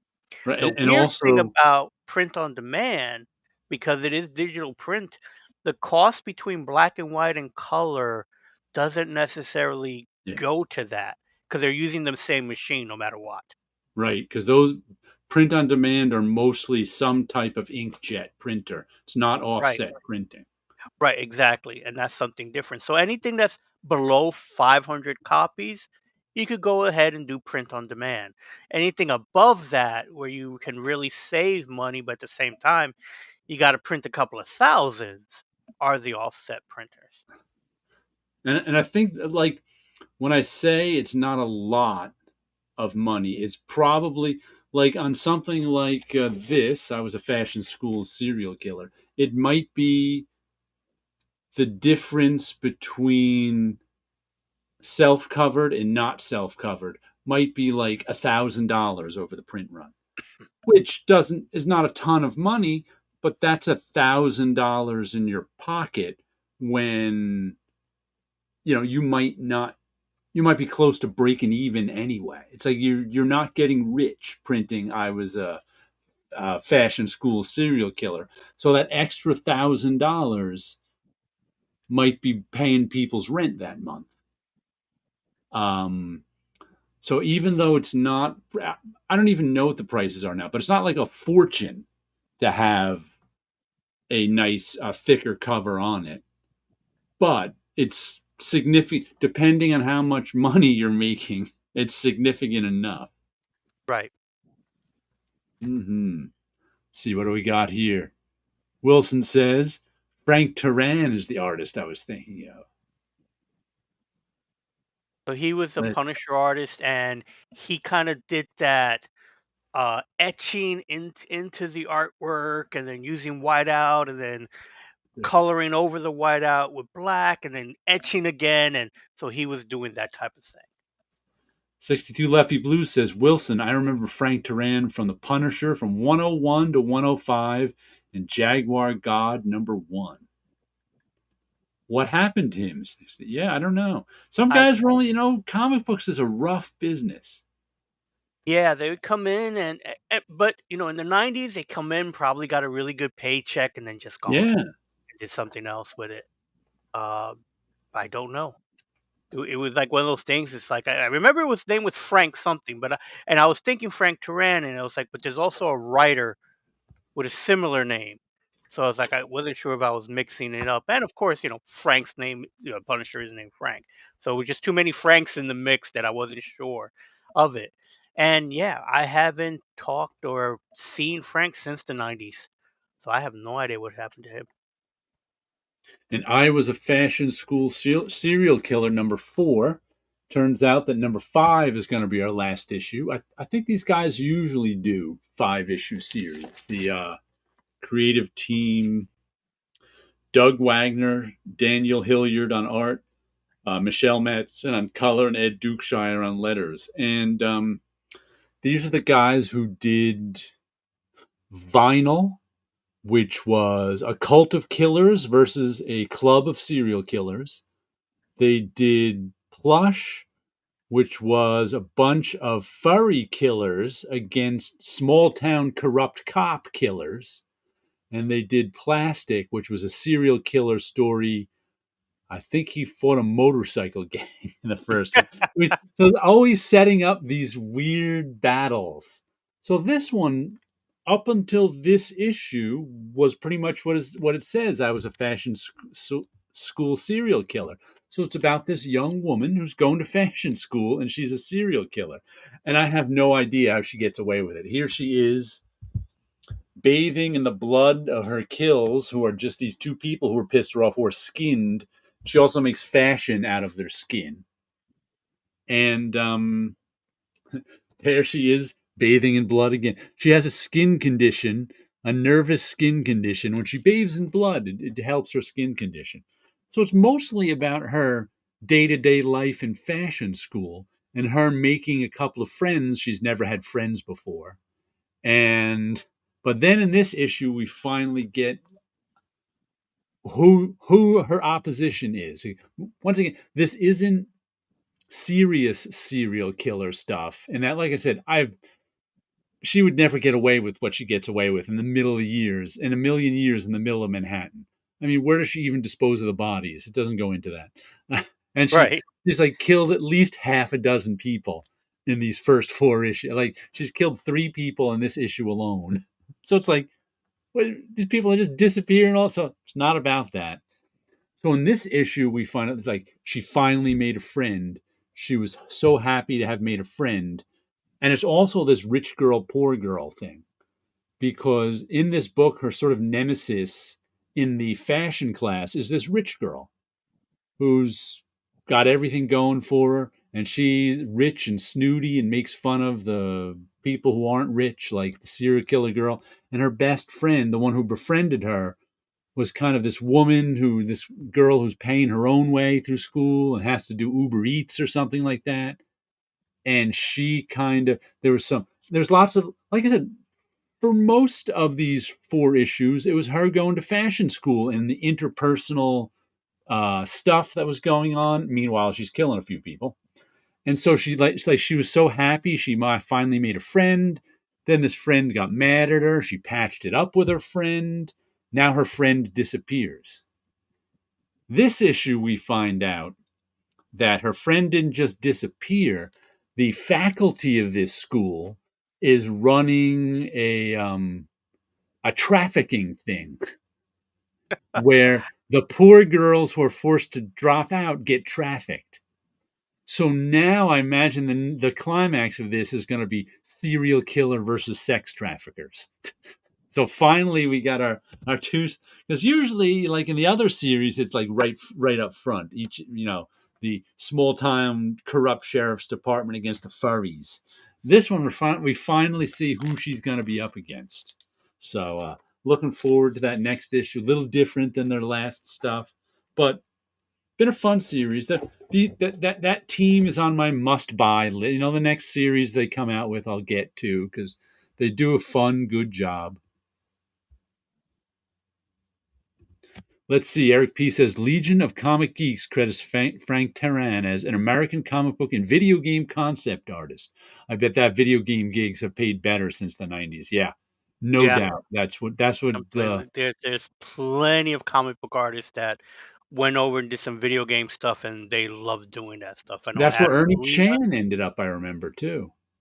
Joe He ended up. Madureira did video game stuff. Oh yeah, he's probably the most famous one who did. Adam Polina did some Oh, video yeah. game stuff. So yeah, the video game stuff pays good. Adam Polino was back doing some stuff for Bad Idea when I was working for him. So that was the first time I'd seen him since the 90s, seen his stuff. So he'd been in video games for a lot. I think he lives in Japan too. So He gets around. yeah. Last time I spoke to him, and this is like 10 years ago, I think he was in India. Oh, wow. So if he's in Japan now, I'm not surprised. I think he was when he was doing the Bad Idea stuff, but I'm not 100% sure. Why are there purple crowns next to our name? I don't know. I don't see purple grounds on anyone. It's a YouTube feature. Oh, okay. The more you comment on the stream, the more the more you get a colorful crown next to your names.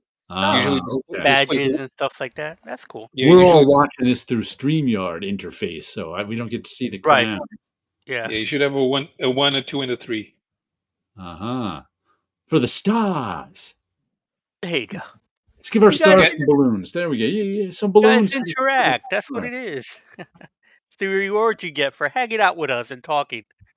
Let me check my notes, see if I have anything else for this week.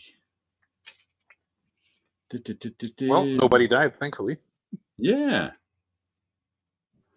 Though I was just reading. What was I reading? Dan Chichester had a couple of Substacks that I forget who linked to him on Facebook. A remembrance of Jim Shooter and a remembrance of Margaret Clark. Did we mention Margaret Clark when she died? I think we did. We probably did, but I'd forgotten about that because that was just a few months ago, I think. I think Margaret Clark was before your time, Wilson. Yeah, the name does not sound familiar. She was an editor for Epic Comics. Okay. Oh no, I don't recall ever meeting a Margaret Clark. No, she might have left in the mid 90s, mid to early 90s. Yeah, Epic was being when I was there. Epic was being run by Marie, and then it went over to Polly. So I never. Right. That was later on. She was in charge of, what was the name of that thing? The Shadowline Saga. The Shadowline? That was hers and Chichester's idea. Okay. And they had some falling out, which Dan didn't really say what happened, except he regrets that they didn't really speak to each other after falling out, whatever that was. I was like, it's always regretful to not speak to someone who you once spoke to all the time. Yeah. Yeah. Margaret Clark left Marvel to go to DC after 1990. Oh, that was that early. Wow. Oh, So I okay, was yeah. only there with her for a year or so. Not even that long, maybe. I showed up in '93, so yeah, I never even heard. I didn't heard of her. How long was And she she at wa- DC? Does it say? Uh,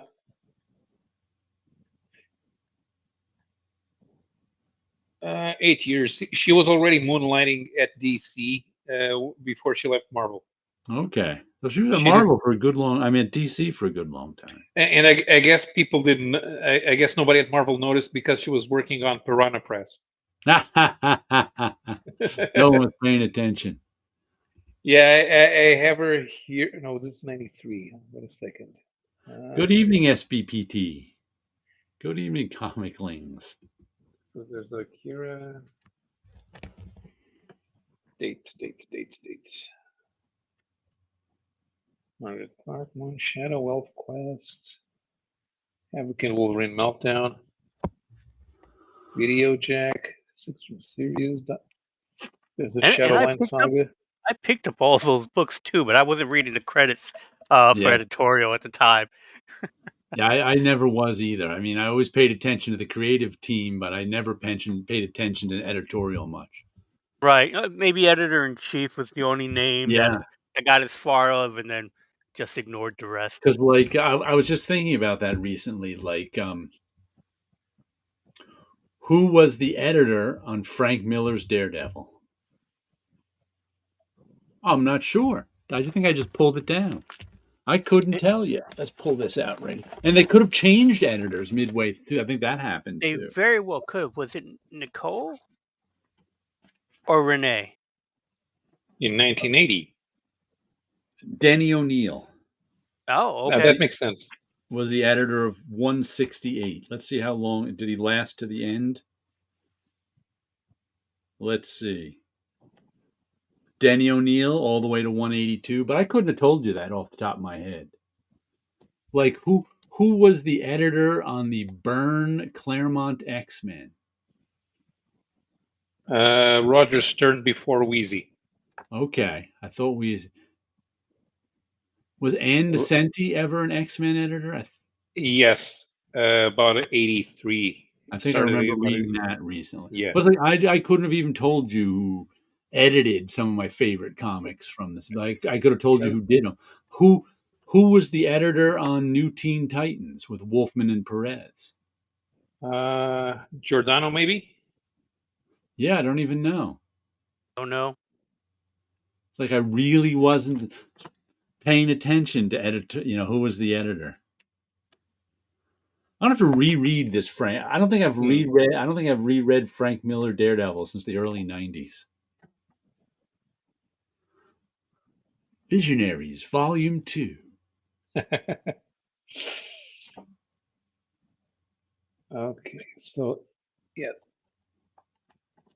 the last things that Margaret Clark edited at Marvel were the Blueberry epic graphic novels and the first issues of the Shadowline Saga merged book, because all of the books got canceled because of low sales, and to wrap up the series, they took the art that was already done, put it together in a 64-page prestige format, and then made it like an anthology, but not really.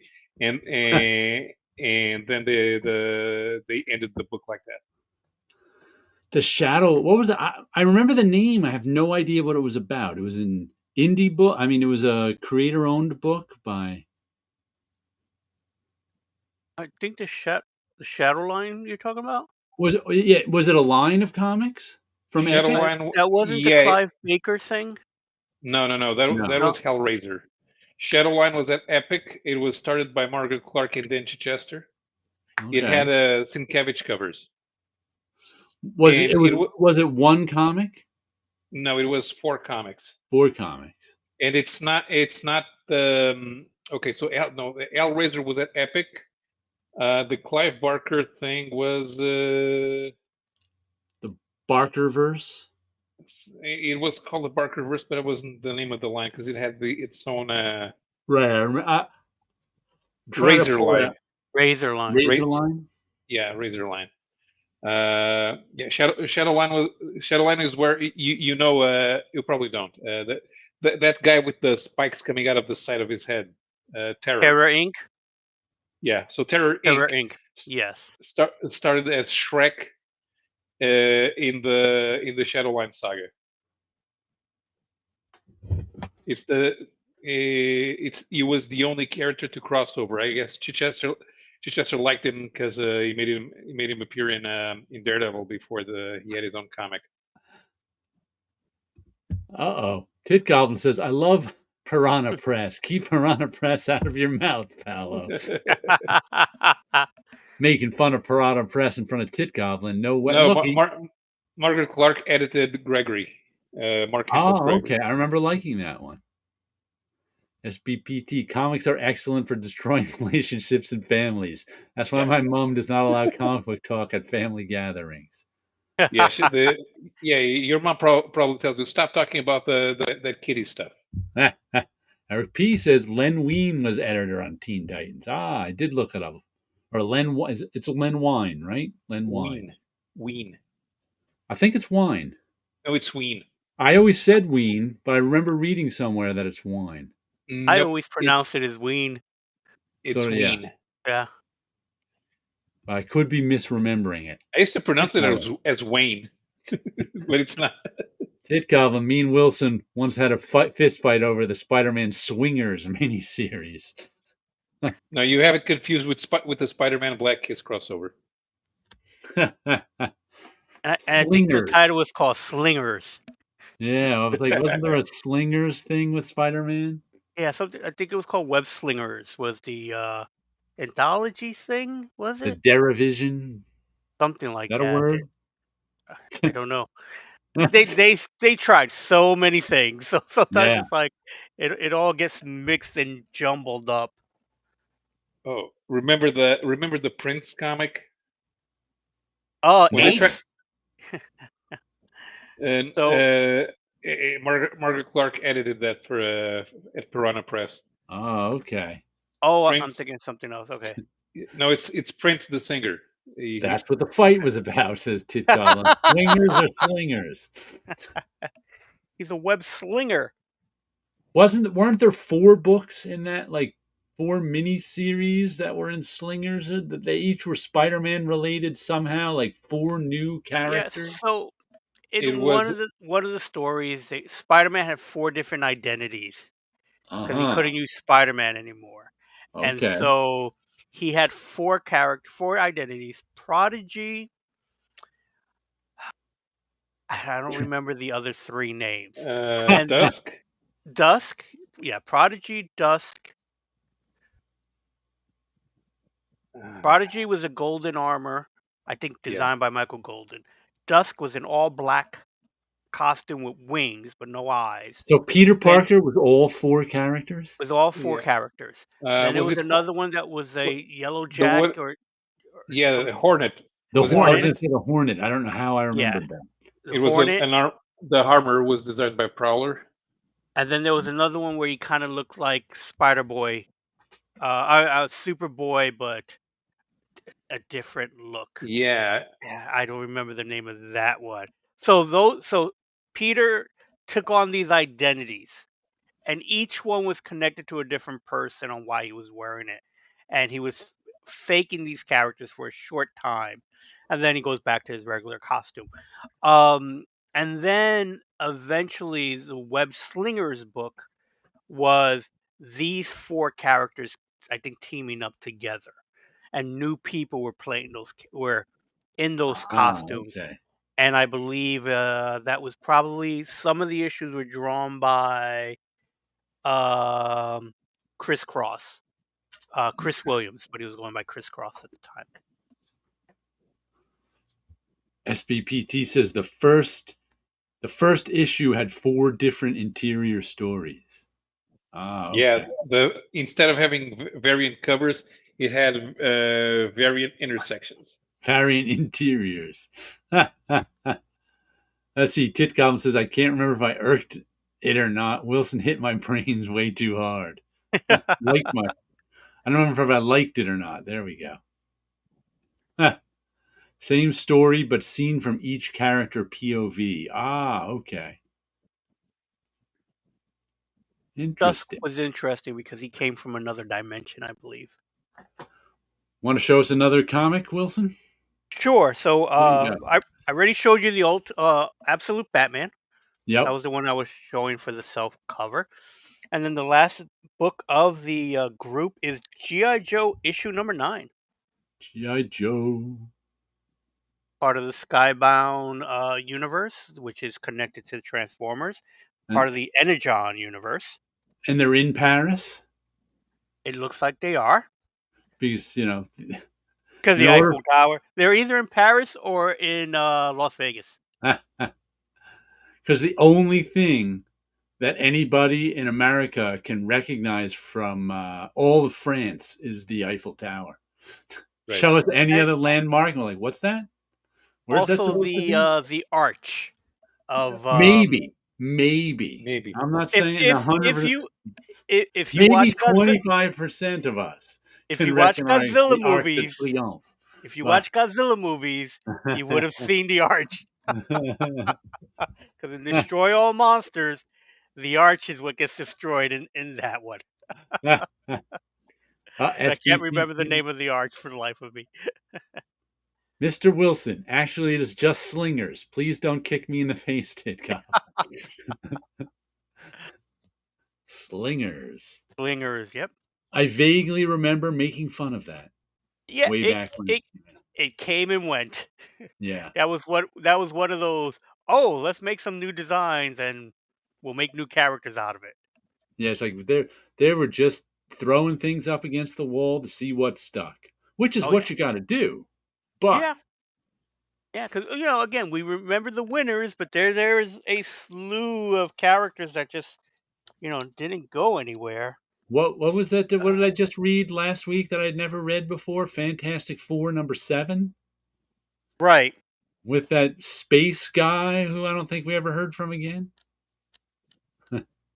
So here is the master list of Marvel names. Right? So here's the library type of thing. What's the year on that? The year is March 18th, 1993. So that's how thick it is. And these are the master list of all the characters' names that Marvel was using at the time. And, so this is the heroes, anybody that appeared in a book and who they're connected to. So, Doom 2099 is connected to Doom 2099, and the universe is a part of his 2099. So you have a character, premiere series, current proprietor. This way here you knew if you were going to use a character, whose office you had to ask. Read us a random name that we probably don't know. Okay, Buff, Buff. You're right, I don't know. Premiere series is Wonder Man. Parentheses Crazy 8. So that might have been one of the Crazy Eights. Okay, and then that's the team affiliation. And the current proprietor is Wonder Man. Wonder Man did have his own book, so then you would find out who was the Wonder Man editor to use that character. And again, there's also little things here, like you have Bucky, so you have Bucky 2. You have Bucky 3, who's now Nomad. You have Bucky 4, which is Rick Jones. And Bucky 5, now Battlestar. And then, so Bucky Barnes, a little D, because he was deceased at the time. So Bucky Barnes belongs to Captain America. And then current proprietor, just says D. So we can't use that character. He's dead. Then Bucky 2 is part of the Invaders. Okay. Bucky 3, which is now Nomad, is part of Captain America and Nomad the book. Bucky 5, now Battlestar, is part of Captain America and is listed here under Silver Sable. And Silver So- Oh Sable yeah, had yeah. the Sable Pack or the Sable The Wild The Pack, the right? Wild Pack, the Wild Yeah. Pack. So yeah, so this was like out of this book, you could go into any page and pick out a name. They're in alphabetical order by the name of the character, and let's see. So Bucky 2, Invaders, is actually the same as Bucky 1, but during World War II. No, No, No? no. Bucky 2 is the since it became canon that Bucky died before the end of World War Right. II. And Bucky continued to appear in Captain America stories through 1946. Ah, right. So The both po- Bucky and okay. Cap were different people. Right. right, That's that what if story that became canon. yeah, Right, because then Cap had it was a different person because Bucky died, Cap went into the ice, but you can't let America know that happened, so there was a new person made Captain America Okay, and so Bucky. that's Bucky 2. Right. yeah. His name was Fred Davis. He was a bat boy for the New York Yankees. Why would he be with the Invaders? He Because wasn't. He was in the All Winter Squad, which was the post-war team with Whizzer and Miss America. Okay. So he became Fred Davis. There's a more recent story about 2004. I actually have the trade paperback. Um, and remember this is as 1993. yeah, as he retired because he was shot, and at the time he was replaced in the original Cap comics in the Golden Age with the Golden Girl, who was Betty Ross, and she later became Betsy Ross because the name was recycled for the Hulk. So now she was Betsy. And Fred Davis became Cap's handler at the OSS. Huh. Let's see. Eric P says, I've been digging that G.I. Joe, and yes, that issue is partly set in Paris. There we go. It's not Vegas. There's 59 pages 59 pages of names to of keep the track of of everything. names. Yep. I wonder who made up that database. I would bet it was Peter Yeah, it Sanderson. could be. Or if it wasn't Peter, then it would have been Mark Grunwald. Okay. Those are the two that I would think had made it. I have to message Peter Sanderson on Facebook, ask him if he made it. So that little D, so here's the key, Okay. right? And the D says you must see Tom to revive character. That would be Tom DeFalco. DeFalco at the time. So A is alien in origin, AR is alien race, D is currently deceased, Currently. ED is extra dimensional in origin, EDR extra dimensional race, O is organization, F is female, R is terrestrial race. Then it's a parentheses with nothing in it. It's like in premiere series column equals group member or character. And then the 1, 2, 3, 4 are the first character chronologically Right. by publication date to use the name, and the second character chronologically, and so on. Now, current name used by that character, and other names, so that's the former aliases. Blank proprietor, you must see Mark to use, so Mark Grunwald is involved. And UK, you must check with Marvel UK to use. So Check this with is the Marvel handy dandy UK. list that you had to have as an editor. Eric P says, looks like Kurgo showed up in the Hulk, Fantastic Four, Marvel 2-in-1, and Nova in the 70s. That Kurgo was the one from FF number 7 that I mentioned? Okay. I don't remember Kurgo in Nova. I barely remember Nova, and I read every issue. I remember the Marvel 2-in-1 though. 'Cause it's not Marvel 2-in-1. It was those final 2 issues of Marvel Feature, Marvel which feature. were a, Huh? which were a setup to Marvel 2-in-1, and Kurgo appeared in the first one. Uh-huh. Tit Goblin asks, does anyone outside of Canada comic history know about Nelvana, the Queen of the Arctic? Found out today she was the second woman superhero after that skull-faced woman. Was that Yeah, skull-faced woman from that what was that name of that guy who made those crazy comics? yeah, Fletcher Hanks. Yeah, There we go. Fletcher. So the skull-faced woman was from Fletcher Hanks? yeah. Ah. And Nelvana was from some Canadian company. Yeah, I don't know Nelvana, that's for sure. I may know him if I see it, but I know the skull case, the skull face woman he's talking about. Fletcher Hanks. I have both of those Fletcher Hanks books. They're pretty good.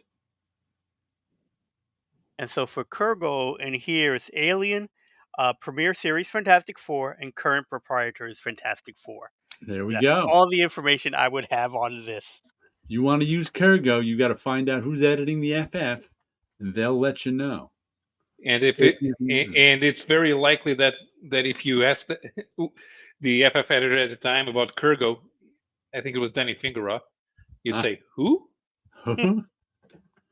Kur who? Go where?" And let's see. And I got a first issue this week. I bought it because of the Jay Lee art. This ends tonight. Feels a little thick. So it might be 40 pages. Oh, that is Jay Not Lee the art. greatest cover of all time. That's still, I'm not used to seeing Jay Lee draw like that. He's been drawing like this for a long time. And it's got some especially weird for layouts. Dynamite covers. Okay, It's that's got- better. That's more normal. No, because the cover's very clean compared to the rest of the art. Some very strange layouts, and it was a strange book.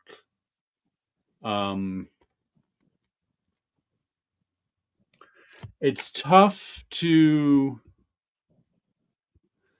explain exactly what this is about because I'm not sure yet. I might give it another issue just for the heck of it. But it started out these two women right here out for a fun night on the town, sisters. And then as things happen, they get attacked by random men, and the blonde sister knows what's going on. The brunette sister does not. And so they're trying to run away together from these men, and the blonde sister is obviously some sort of secret agent or something. I don't know. Turns out they're not really sisters. We get they're kind of battling. There's all sorts of action going on. Guys getting knives in their head. These two sisters are trying to survive. As the one sister is explaining to the other, then another sister shows up, and it turns out the two blondes are actually the sisters. But I don't know. There we go. They come from big, powerful families where they trade second daughters in order that they'll behave. They won't go to war with each other. But now they're going to war with each other. So now the two sisters are going to war with each other. But then at the end, where is it? Something weird happened. It got all acid trippy. And then the two sisters woke up on the gurney. There they are on a gurney. And the guys were like, "What are you talking about? There's no secret forces here. You two just had an accident." And it's like, what's going on here? But by the end of it, we don't know what's true. It was a fun comic, not great, not terrible. I enjoyed the Jay Lee artwork. It would have. There's a nice splash page of her explaining the ancient battle and how there used to be dragons. I'll give it another issue. I haven't decided if I like it enough to put it on my pull list or I don't. But the Jay Lee art kept me there, even though it was occasionally hard to follow due to the crazy layouts. But what the heck? Jerry Dug. It has 3 writers. That's why it might be a little confusing too. The writers are Jerry Duggan, Kelvin Mao, and Robert Wyndham. So why it needed 3 writers, I don't know. Matter of fact, let's see who the copyright is. Oh, red on black, maniacs. Copyright Jerry Duggan, Kevin Mao, Robert Wilson. So it's some idea these 3 writers came up with, and they hired Jay Lee, I imagine. Because his name is not on the copyright.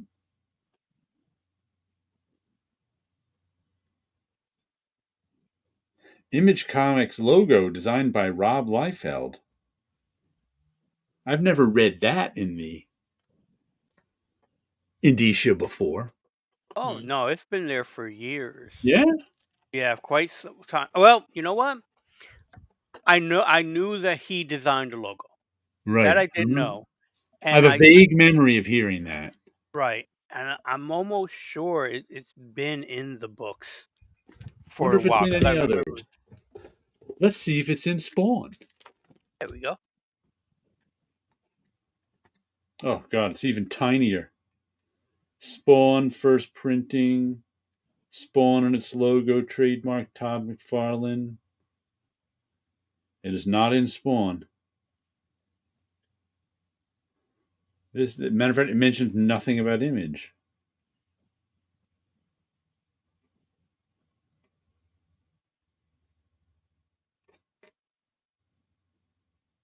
Nope, doesn't say it in Spawn's indicia.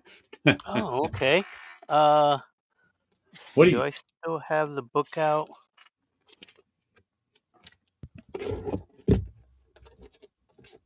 Yeah. Let's see if it's in Savage Dragon, old issue of Savage Dragon. See if it's in I Was a Fashion School Serial Killer.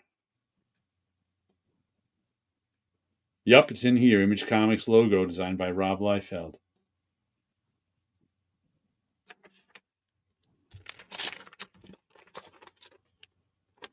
So it's in this one. I wonder if it's in the generic Image books, but if it's a book owned by one of the original ones. Who have their own studio, they don't bother. Yeah, that's very well possible. Is it not in Savage Dragon? That's a Savage Dragon crossover with Superman. So that's a Oh, deep okay. Marvel Savage Dragon and Superman. So as I'm looking at it, it has one for Savage Dragon and it has one for DC. But it just has like the generic Savage Dragon thing, and it's Right. short. It's not like a long indicia. Yeah. The So Spawn one was pretty short too. and it says nothing about Rob Liefeld. So I'm wondering if it's if we were to find a a more generic Image book, would it be there? Skybound True Image? Yes. See if it's in this one.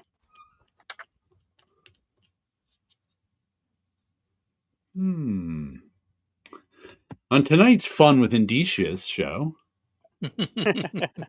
we look for Rob Liefeld's name. This is the only comic book show where we look up information on logo copyright, who edited comics in the 1980s, how are chains drawn, and what do bolds mean?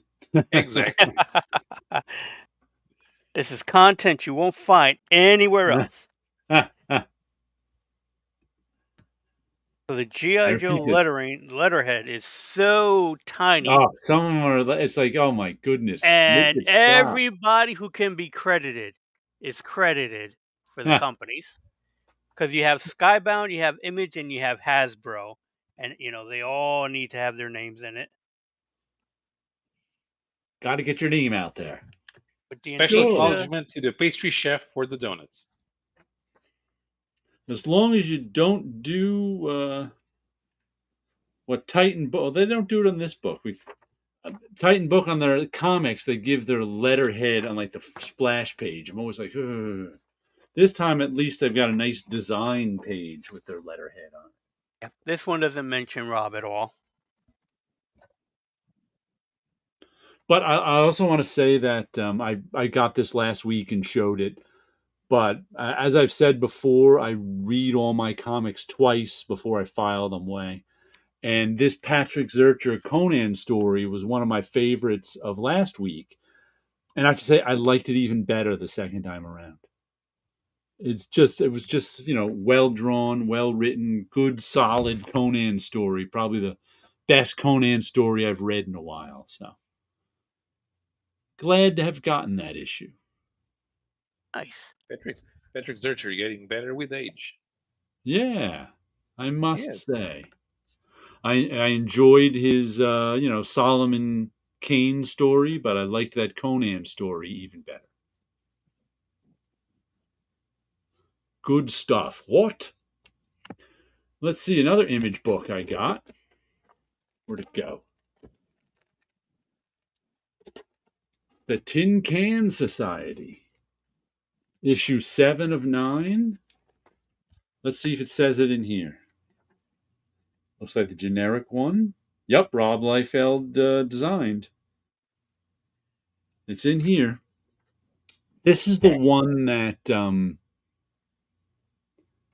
in the first issue, it's about a sort of a guy who was sort of Tony Stark-like, except he had bad legs. He was paralyzed in his legs. So he started out in childhood. And the Tin Can Society was him and his friends. There's about 4 or 5 of them. They grew up together. He eventually turned into this like Tony Stark type character but he at first was just making like prosthetics for people who had, handicaps like he did. But eventually he made an Iron Man suit, we found out, and kind of wanted to be a superhero. And in the very first issue of this, he died. Someone killed him through this elaborate plan. And his friends, the Tin Can Society, he knew as in his youth, are trying to figure out who killed him and why. A little bit of a spoiler here. The twist in the 7th issue is he wasn't really dead. Somebody faked the death in comics? Somebody faked a death in comics. I like that it didn't happen until the 7th issue, though. Yeah. That's kind of neat. Uh-huh. Because he was trying to figure... And what it was he had the super suit would only work with his DNA. So you just couldn't put on the super suit and use it. But, of course, the corporation who he worked for with his own corporation, their own ideas. And they were like, ooh. So in trying to figure out how to get around that and get rid of him, let me show you this. They ended up, I think these are all baby clones of him. So those are all the super suits driven by baby clones of him. So in order to get it to work, they had to put a baby clone of him in the super suits because the technology was somehow linked to him. So now that they finally found that out, we're gonna see what happens. But it's been a fun series. I've enjoyed this one. Who does it? Writer, story, Peter Warren and Rick Remender. Writer, Peter Warren. Artist, Francesco Mobili, artist, colorist Chris Chuckery, and letter Jackie Marzan. Let's see if there's any bolds in this one. Once again, they go graphic design with some of the shouting rather than bolds. I don't see any. There's Right, but that's one bold. shouting. It's okay. Yeah, I know. I'm just saying that's like something I think they do now more than bolds. Yeah. Now I remember when they started introducing the character with the logo instead. Oh yeah, I remember that. That was in the 90s. Yeah. I remember somebody once saying he was speaking logo.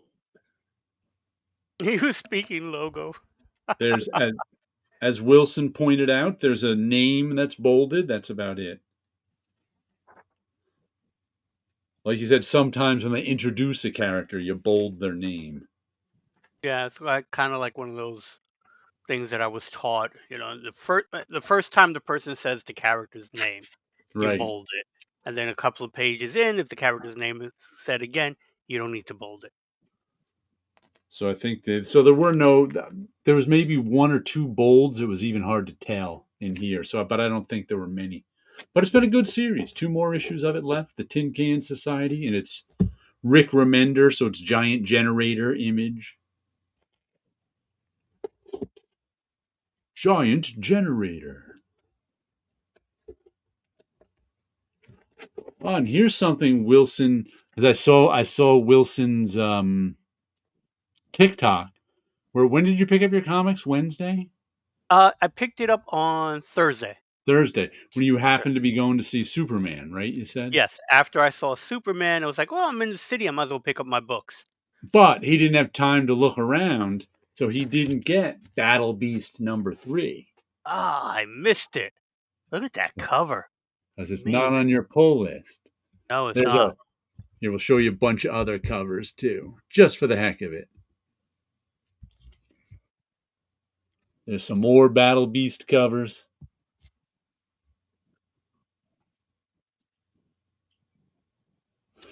Sometimes I'm like, wow, look at all these cool covers. And I get it into my head, I should collect these covers. But the thought is always, why? Why? Because like I would then I love end to, up with... but the prices does not match what I would be willing to pay for all those covers. And then, do I really want 6 versions of every comic I've got? I'd quickly get overwhelmed by comics. And as much as I like cool covers, to me, the value of a comic is still in the reading. Yes. So if I now got 5 more comics where the reading is exactly the same, it's kind of like, oh, what do I do with these? But this is, we left on sort of a cliffhanger at the end of last issue where all these guys in spacecraft are there to take Battle Beast into custody for killing lots of other people.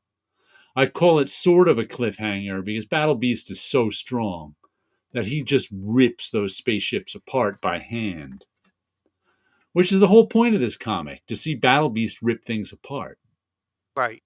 And then the ship who wants him dead, his own ship, because he killed all their crew, then is like, well, okay, I'll try to kill you fair and square now and bring you to this giant monster. So then they bring him to... Battle Beast has been traveling... Probably I think it was the first issue, this giant galaxy conquering monster who they brought Battle Beast to. He ended up killing. But inside that monster was this little guy who used to be an emperor somewhere. So now this little guy wants to bring Battle Beast to his sister who betrayed him and conquered him and the whole universe. So that's where Battle Beast is heading next. Except things didn't quite go as planned, even with that. So this is all about Battle Beast getting into fights. That's the entire plot line of this comic. But it's well drawn and it's a lot of fun. And you better like blood and guts to read this one. Yes, you will. If he got pearls, you'll clutch them because there is so much red blood in it that, again, coming from Marvel, where the blood had to be black or none at all, Yeah. it is a surprise. And Invincible was a pretty bloody comic, so I'm Right. used to it. But this is, a level above Invincible in terms of bloodiness. And of course, he comes from the Invincible universe, so Right. good stuff. So you have to pick that up next week, or I have to pick that up next weekend. Next week I'm in San I'll let- Diego, I'll be in you'll San have to Diego. pick up the special San Diego Comic-Con version if there is such a thing. I'm sure there probably is going to be something like that, and I'm going to have quite a few books because so the way it works with Midtown is that I make the list of my books and have them in for the pull list, and then on Friday I usually end up paying for them because they let me Hmm. know that the books were bought on Friday, and they'll be ready. I usually get another email on Monday that the books will be ready for pickup by Wednesday, and so the books got paid for it, and it was a pretty high price. So it's like, okay, a lot of books came in from my list, and they're all Yeah. showing up at about the same I, time. I think I have about 12 coming in next week. So this week was just 6. Next week is like 12. I'm like, whoa. Yeah, I'm not sure the number. I didn't check to see how many books are coming in, but it should be a good amount of books. The second of the Scott Koblish DC history books are out next week. That one I remember for some reason. Oh, okay. That one's in my head, which I'm buying 2 copies of. Are you? Only because I probably mentioned this a couple months ago when I did it.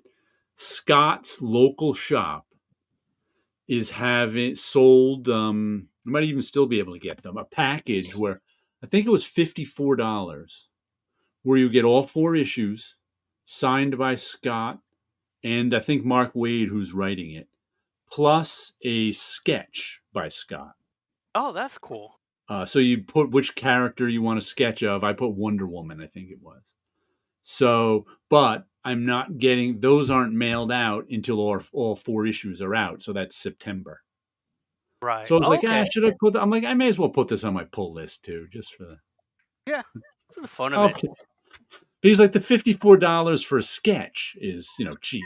So. Yeah. Yeah, you're basically just paying for the sketch. The books are extra. Yeah. But I thought that was a fun thing to do to support Scott. So I was like, you know what, I'll order that just for the heck of it.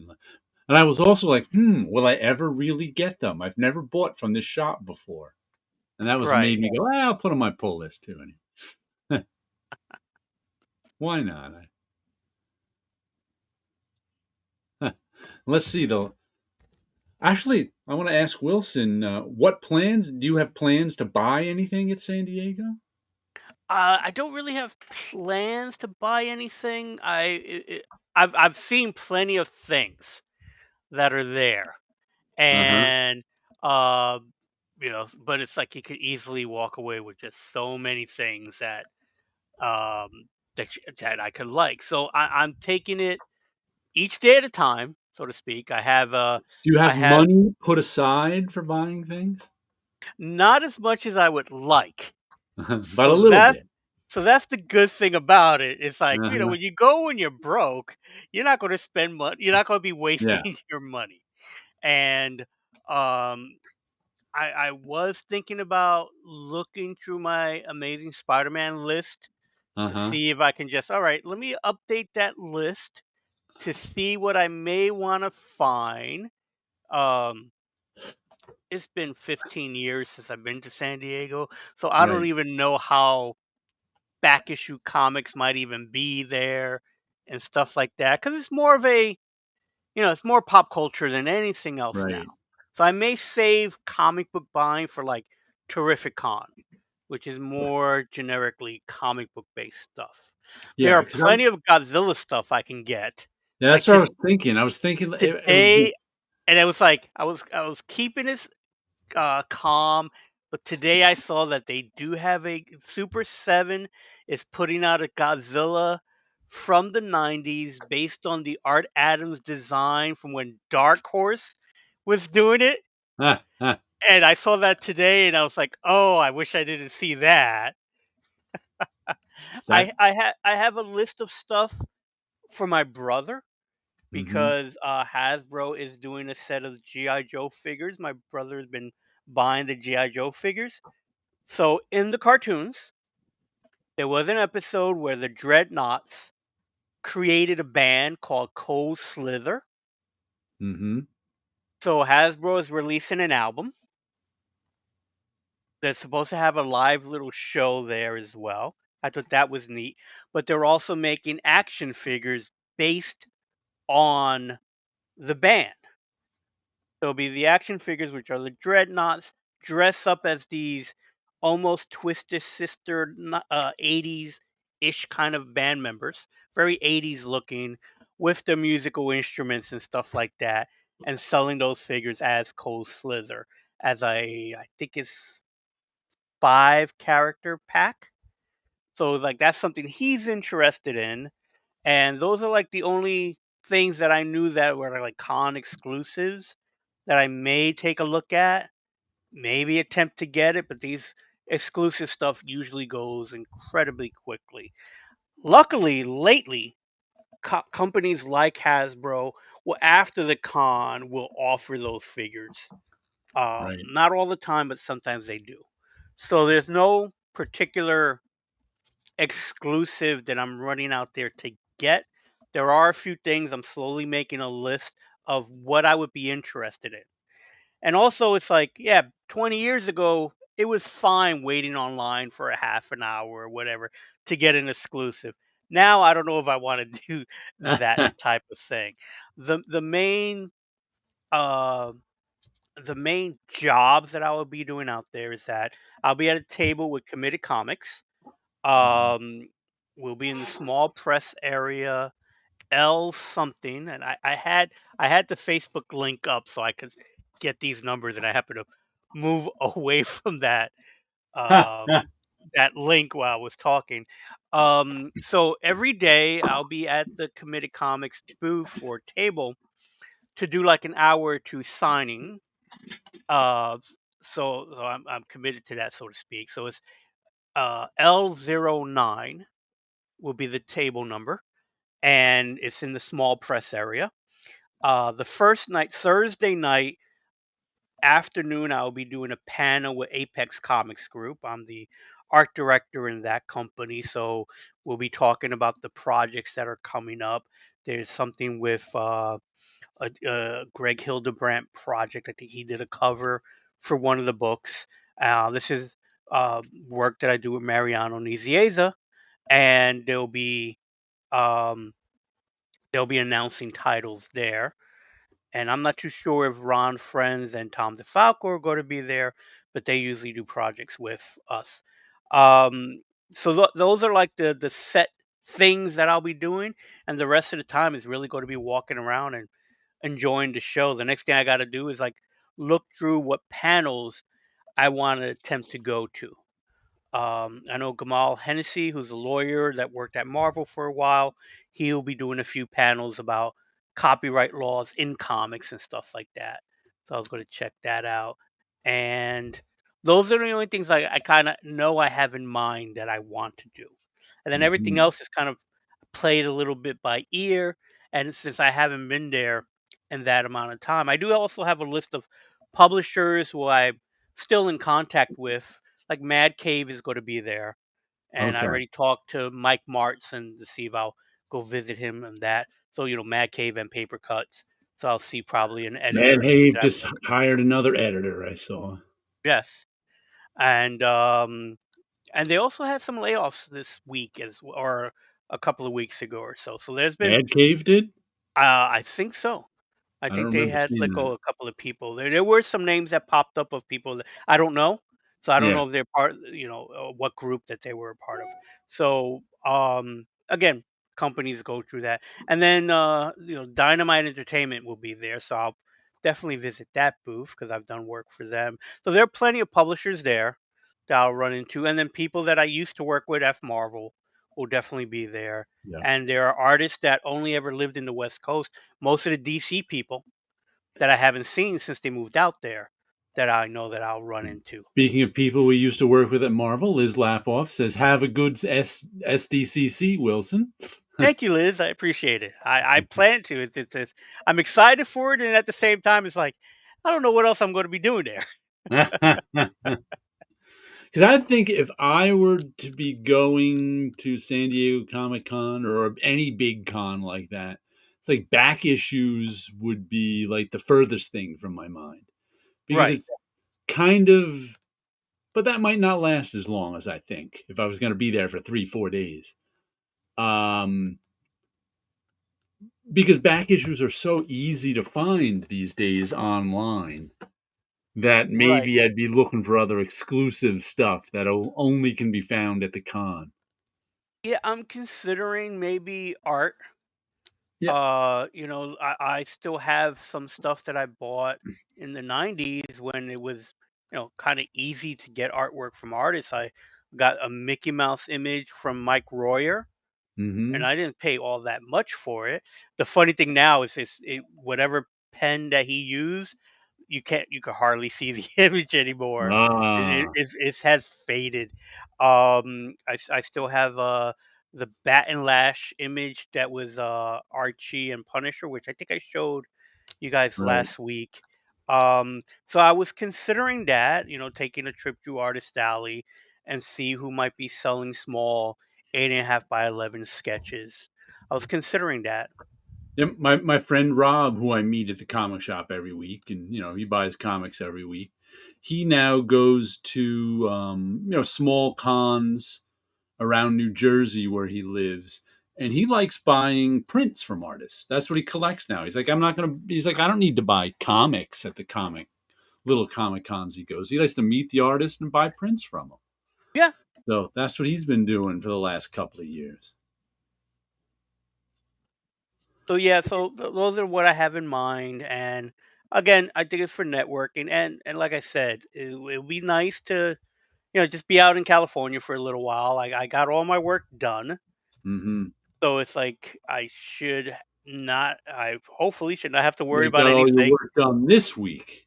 All my Next work was week's a done. whole Yeah, different next week's week. a whole different ballgame. But all the books that I put to bed, I double Mhm. checked today with my editors, and it was like, anything needs any last minute corrections. I'm leaving Wednesday, so let me know. But they all got back to me, and it's like, no, everything's done. So um, it's just at that cusp of, all right, there'll probably be something Thursday and Friday that could wait the weekend and get to work on. So that's what I'm hoping. And I'll try to call in on Friday and Okay. and see if we have a good enough connection. Yeah. Why not? Why not give it a try? We got all this technology. Yeah, it should possibly work. But then it depends where I do it from. If it's from the convention center with everybody there with a cell phone, who knows? Yeah. Paolo, if you were going to San Diego Comic Con, what would you be looking for? Uh, that's Anything, or would really you be looking to talk to people? yeah. Probably go to a few panels. Yeah. And I would have to I would have to know the panels beforehand to make sure that I want to go to San Diego. What panels could you create right now that you'd want to go to? Create. Yeah, like if you could a dream panel, kind of like what kind Mm. of like right now, if you heard, oh, there was a panel on bold lettering in the 1960s comics, uh, Probably like not.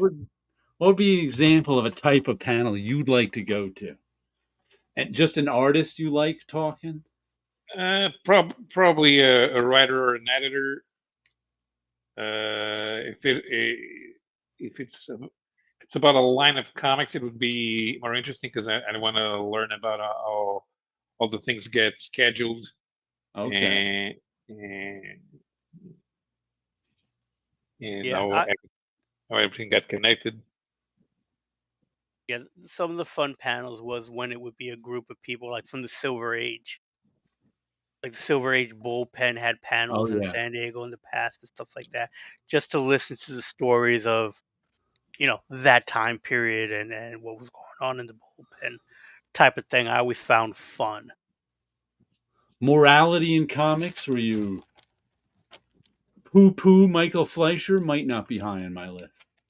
No, something like that wouldn't be. I more like going to like hear the stories, especially if they do have 3 or 4 people that might have worked on a project together and they're Right. talking about that past project. Tends to be the panels that I enjoyed going to. And during the time that I was at Marvel, I would drop off at I would go and see what the Marvel panel would be talking about, just to sit there and go, okay, are they really doing that or not? It was always a little fun for me to just show up at a panel Mm-hmm. just to see, most of the panels were like Joe Quesada panels at the Marvel times, just to walk in and just sit there and just stare down Joe, just for the fun of it. I don't think I've ever been to a panel at a Comic Con. I They could mean, be quite interesting. I haven't been I've to a ton of usually, like, if I go to a Comic Con, it's like a social event for me. I'm just walking around talking to everybody I know. Right. To me, I found panels are great, especially if you don't have a home table to go to. Oh, yeah, So you yeah. have a place to sit. And what I learned about panels too is not to schedule them back to back, mainly because even though one panel starts at 1, this panel starts at 1 and ends at 2.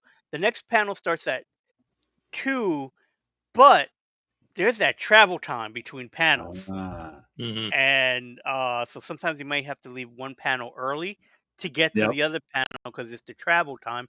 Because depending on the convention, the space, the panel could be next door or a half a mile down in another room somewhere else. So Huh, you have to also figure out how do you want to set up your panels. Yeah, yeah. ideally you would leave when they start doing taking audience questions. Uh-huh. Not all of them have them, but yeah, Mhm. because I've been on panels that would just go, here's the presentation and done, and this is off to the next thing.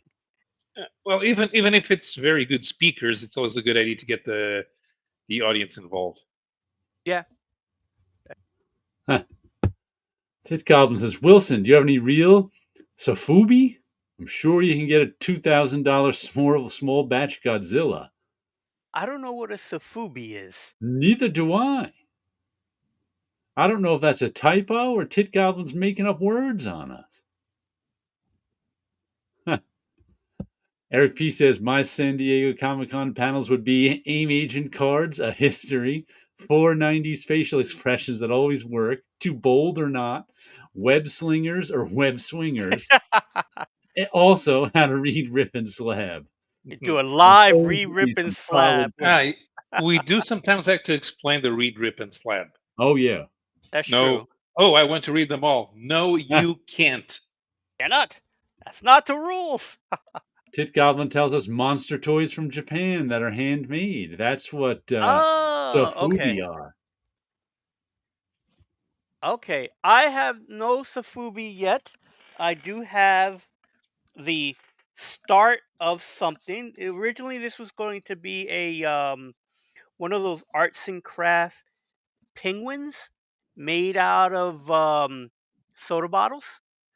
I saw this thing once in a how-to book, and you basically take it. You take 2 soda bottles, you put it together, you paint the whole thing white, and then you draw the eyes on, and you make a little holiday penguin type thing. Because then you also tie what you call it. So it's like, oh, I think I'll make that, and I started making it. Got bored with it after a half an hour, and I was like, I'll make something else with this. And I was thinking of making kaiju's with it, to making some monsters with that. I didn't know there was already a name for it, so uh, I don't know if I I'll have have this time to make it this weekend. I have this little handmade thing out of Sculpey Oh, that's cool. that I bought a long apparently January 2007. I think I got this somewhere on the internet way back then. Needs to be dusted off too. Hold on. Got to be gentle with this Sculpey. But yeah, I've had this kicking around for a long. I don't remember the head turning, but now the head is turning. Could be the Sculpey loosening up. I don't know. This is 2007. Wow. This has been kicking around the studio for a long time. It's amazing when you realize how long something's been kicking around. Oh yeah, like I said, I've been going through stuff, paperwork and all that stuff, and I found here's from June 1994. Is when I was working conventions, I always kept the steno books to write information in, and so I would paste some Marvel stuff on it, and I would always have these steno books at Marvel. This is like the only one I have left, but I had like a drawer full of them, which I think I left them at Marvel. Yeah. And it would be my everyday book that I would write things down. So this one has telephone numbers, so I don't want to show them the numbers, but this was like for my trip to San Diego. Is like I have the telephone number for the Marriott, the Hyatt Regency, the Pan Pacific, because there was a group of everybody, all the Marvel people were in those three main hotels. Mm-hmm. And the people who I had in contact with Marvel and their room numbers and the telephone numbers. So Tammy Brown, Gary Guzzo, Sylvia, I forget her last name, John Taddeo, Tony Daniel, and Seth Deichman. So that was like that core group of Marvel people that went to the show. And then I also had who was at the show, and one of my jobs was to make sure if you didn't bring your own book to sign, Marvel had a book for you. So Ah. we would have comic books for particular artists. So like this was my main list of artists that were at the show Huh. and what books that they can sign if so it was more for me. So if Right. Chris Picciallo and Mark Bagley and Kurt Busiek were sitting at one table, I made sure those particular books were at that particular table. And so this was like the notebook that I would carry with me that would have stuff like need film with cameras, because Uh-huh. uh, you would have costume characters at the booth, and we would take Polaroid pictures for people and then Yeah. give them out as a souvenir, because we usually would have Wolverine, Storm, and Spider-Man would be at the booth. Just had my flight leaving LaGuardia, coming back. Crossland was the car service, and I still have the account number here. And the price to go to from LaGuardia to the Bronx was $31. Oh, not bad. And then this was the old original Amazing Spider-Man list of what issues that I was getting at the con or wasn't going to Ah. get. So that was my main list.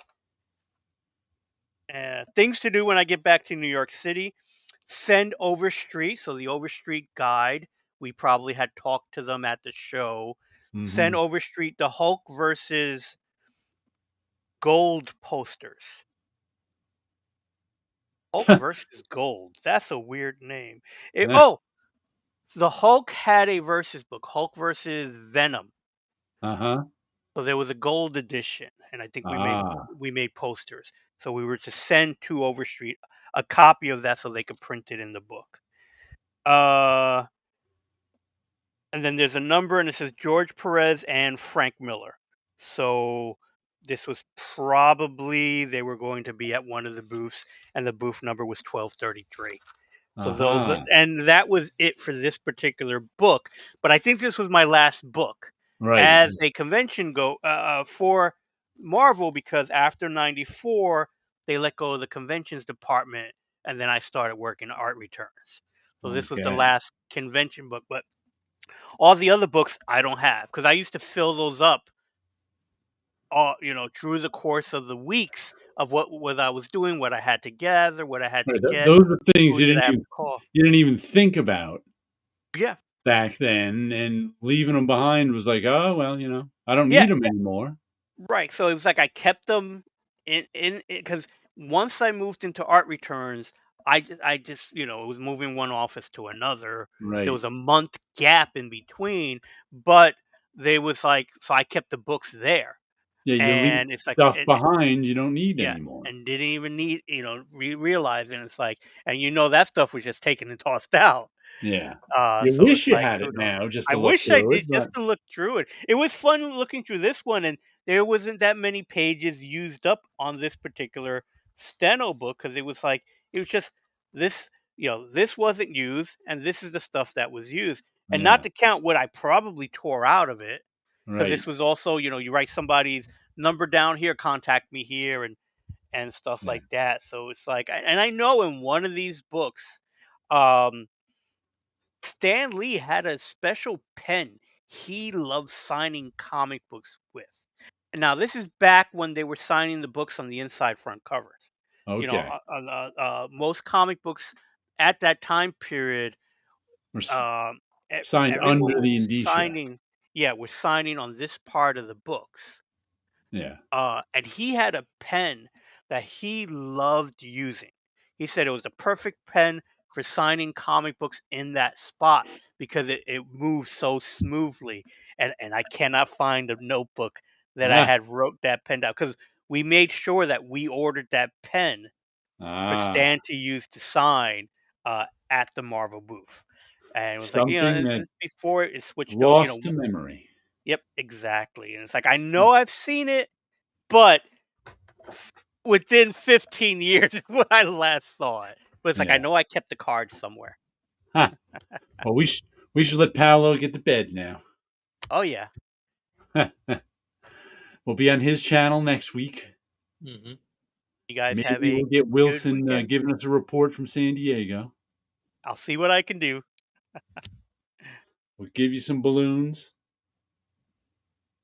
And some lasers. and some confetti Mhm. and some lasers. All right. So everybody have a good night out there. And we'll catch you Take all care. next time. Have a good Bye. one.